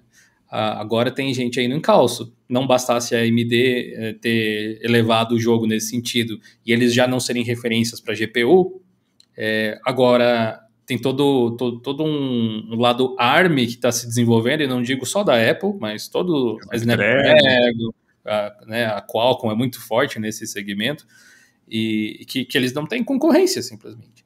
Então, se daqui a pouco o pessoal começa a renovar os parques de data centers e tal, e vão para ARM, ou vão para alguma solução que não é Intel, e olha que os Threadripper já entraram lá, por exemplo, aqueles... Como é que é o nome dos... Os AMD Epic. Né? Os AMD Epic. E que já estão entrando em data centers assim, tipo, a Intel começa a ver, ok, o que a gente pode fazer aqui? Eles vão ter que gastar os milhões que eles acumularam nos anos anteriores para conseguir correr atrás. E eu acho que eles conseguem, né? Esse lançamento dessa geração mais recente é o exemplo de que eles têm bala na agulha ainda para colocar aí para jogo. Bom, falando até mesmo de Epic, às vezes quem está assistindo o podcast tem interesse, né, no Hackintosh, dá para fazer Hackintosh em Epic? Dá para fazer com Proxmox e dá para fazer o Hackintosh com Proxmox em nuvem. Então, dá para fazer um Hackintosh em cloud, caso, né, alguém tenha também interesse em fazer. O mesmo projeto do SX Proxmox tem uma opção para habilitar o suporte a uma nuvem, que no momento em que eu fiz o desenvolvimento, eu implementei para a Vultr, que é muito semelhante à DigitalOcean ou a Linode, né, que talvez também trabalha com a virtualização, com clouds e tudo mais, mas também tem esse viés de instalar Hackintosh em cloud, e dependendo da pessoa ali, que às vezes é um desenvolvedor, quer fazer algo com Xcode, publicar uma aplicação dentro da App É uma Store. coisa mais pontual, né? Não vai estar trabalhando direto no negócio, assim. Faz streaming do Isso. macOS, olha só que beleza. Exatamente, dá para fazer aí com os projetos do universo Hackintosh. Ah, Lembrando que da nós hora. somos todos brasileiros. Pode ser muito útil para Não quem estou surpreso. para quem tá nessa vida de Brasileiro é nômade abençoado. digital, né? O cara tem um notebook ali, que Sim, ele vai para cima e pior. para baixo e tem as máquinas virtuais que Verdade. ele precisa para testar o código dele, tudo em nuvem. Pode ser um setup bem prático de trabalhar. Sim, Bom, exatamente. aquele esquema do Docker que eu tinha mencionado ali, tecnicamente pode ser implementado também de uma forma, Sim. né? Se você quiser uma coisa mais simples assim. Esse Vultr aí que você falou, e aí com o Proxmox, ele é o que você está hospedando lá, no caso, é um servidor dedicado ou uma Isso. VPS, alguma coisa assim? Você aloca um bare metal mesmo dentro da Vultr. Ele custa, agora eu não vou lembrar exatamente qual que era o preço. A gente tem um cupom, acho que dá $100 para a pessoa lá nos primeiros 15 ou 30 dias para testar. Mas daí quando é bare metal, quando é hardware mesmo, é um pouco mais caro. Mas mesmo assim, ele custava coisa de, se eu não estiver enganado, $120 mês, a máquina mais simples. E que dependendo da Dá situação... pra fazer em qualquer VPS, na real, né? Sim. Teoricamente. Ou, quer dizer, um servidor dedicado melhor, Isso, na realidade. ele tem que ser o hardware bare metal, porque os VPS já são virtualizados. Então, daí, quando a gente instala o Proxmox geralmente vai te dar o aviso que não pode muito criar overhead, né? isso. Ou que ele nem consegue criar as máquinas virtuais, porque não tem suporte ao KVM e a virtualização na BIOS. Então, tem essa limitação. Então, geralmente, se a pessoa quer fazer a implementação do Proxmox, um Hackintosh virtualizado em cloud, precisa ser aquelas contratações bare metal mesmo, que é o hardware dedicado. E não Mas apenas nesse caso você não tem daí a GPU, né? Não vai ter a GPU, que é assim como acontece no projeto do Docker ali. Ele não vai ter transparência, não vai ter aceleração, É só mas pra ter dependendo mesmo. do cenário ali, às vezes codificar, Funciona. publicar alguma coisa, debugar, dá para fazer o uso global aí, né? A partir de qualquer lugar. Quer dizer, em tese dá para colocar a GPU lá na máquina, mas você não vai conseguir acessar assim. Então, exatamente. Não Se descobrir algum provedor aí que forneça cloud, forneça bare metal e que forneça uma GPU na máquina, dá tem que pra fazer. colocar daí, pluga na GPU aquele... Como é que é o nome daquilo que você coloca com Raspberry Pi? É tipo um KVM também. Aí ele conecta pro Raspberry Pi, o Raspberry Pi joga um VNC no ar, aí você acessa o VNC com aceleração gráfica. Já pensou? Exatamente. Tem que ter um amigo dentro do data center para funcionar. Mas deve dar. Para servidores, a Intel tem a Intel e a HP, né, tem uma solução dessa de acesso remoto que você acessa a ILO, que é da HP, se eu não me engano, você acessa direto a interface da placa de rede, né? Mas, tipo, fora de data center eu nunca vi uma coisa desse tipo, né? Tem aquele pessoal que eu fiz um vídeo um tempo atrás da Casmi Workspaces, que eles fazem com Linux nesse caso, que é tudo Docker também, tudo container, e aí você tem o Linux com interface, não sei se você lembra desse vídeo aí, Ed. Aí, ó, a chance deles de colocar o macOS no ar seria interessante. O problema é que não é legal, né? Então eles não podem vender o serviço. Tem esse pormenor aí. Aquele negócio assim, ó, a gente tá montando um hardware aqui que tem uma GPU dedicada ali, a gente não tá falando para vocês fazerem um Hackintosh, mas é compatível. Não sei, tipo, não, né? Se você usa instala, eu não tenho outra alternativa aqui, ó, você vai sendo criativo. Você monta uma máquina local assim, se você quer acessar em nuvem, por exemplo, e instala tipo um parsec. Aí você acessa ele, tipo, faz o acesso remoto dele com aceleração gráfica. Olha só que beleza. Também você pega faz um colocation. Você pega o parsec. Eu acho que tem para Mac, se eu não me engano. Eu sei que tem para Windows e para Linux, não tenho certeza para Mac, talvez tenha. Você acessa e coloca o servidor do parsec no seu macOS, e aí usa o cliente em qualquer outro computador e acessa ele, tipo, faz streaming da máquina. É tipo acesso remoto, TeamViewer e coisas desse tipo, só que com aceleração gráfica. Aí já é outra pegada, e é interessante. Aí você leva o seu computador no bolso. Você faz assim, deixa o seu Proxmox com um Mac parrudão ali em casa e compra, sei lá, um Chromebook, né, um Chrome OS, um negócio assim, um hardware desses batatinha, e aí abre o parsec lá e acessa. E acessa tudo e faz até render de vídeo em 8K. Aí já o Chromebook nunca foi tão potente. Imagina o cara lá naquele café, né, de aeroporto ou alguma coisa assim, esperando com o Chromebook zoado, lá rodando o Macintosh, fazendo um render no DaVinci Resolve, o pessoal andando assim, só, tipo... Que magia negra que é essa? Que é isso? Você já viu o airdrop aqui do meu Chromebook? Olha só que beleza. Sinistro. Gabriel, obrigado aí pela sua presença. Obrigado aí por compartilhar o seu conhecimento. Não, obrigado pelo convite, de verdade mesmo, por terem procurado.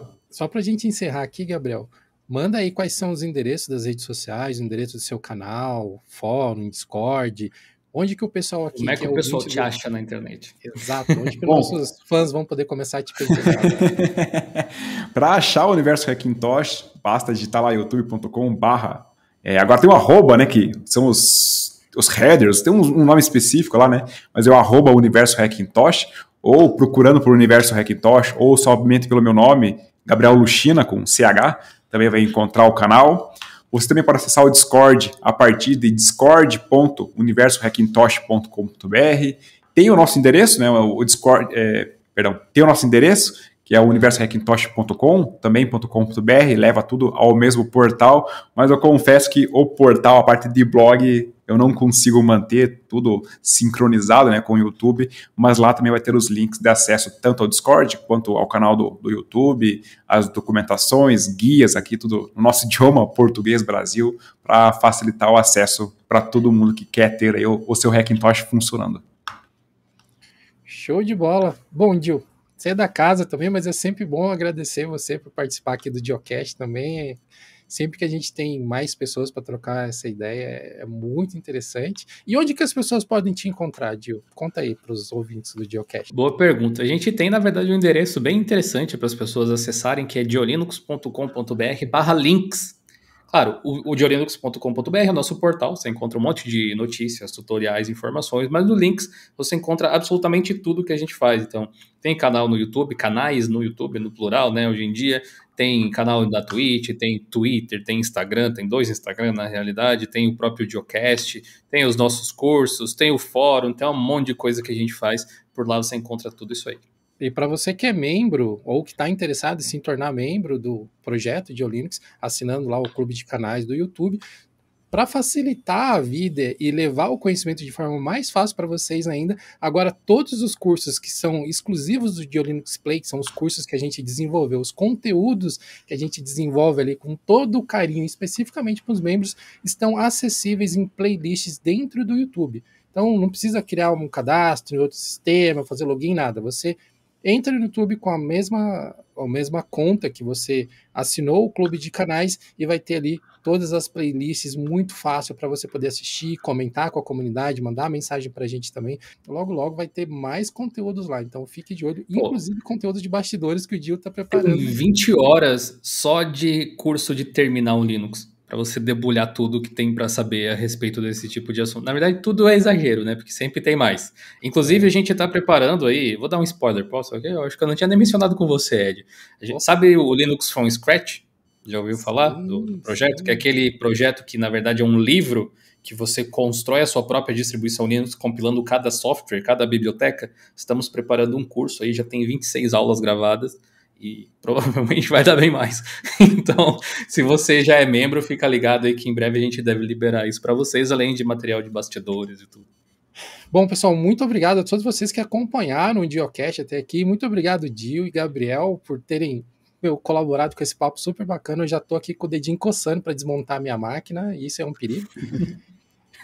Mas, enfim... Eu acho que o meu projeto de Hackintosh vai ter que esperar um pouquinho. Pelo menos, quem sabe, até a publicação do próximo Geocast. E por falar nisso, muito obrigado e nós nos vemos no próximo Geocast.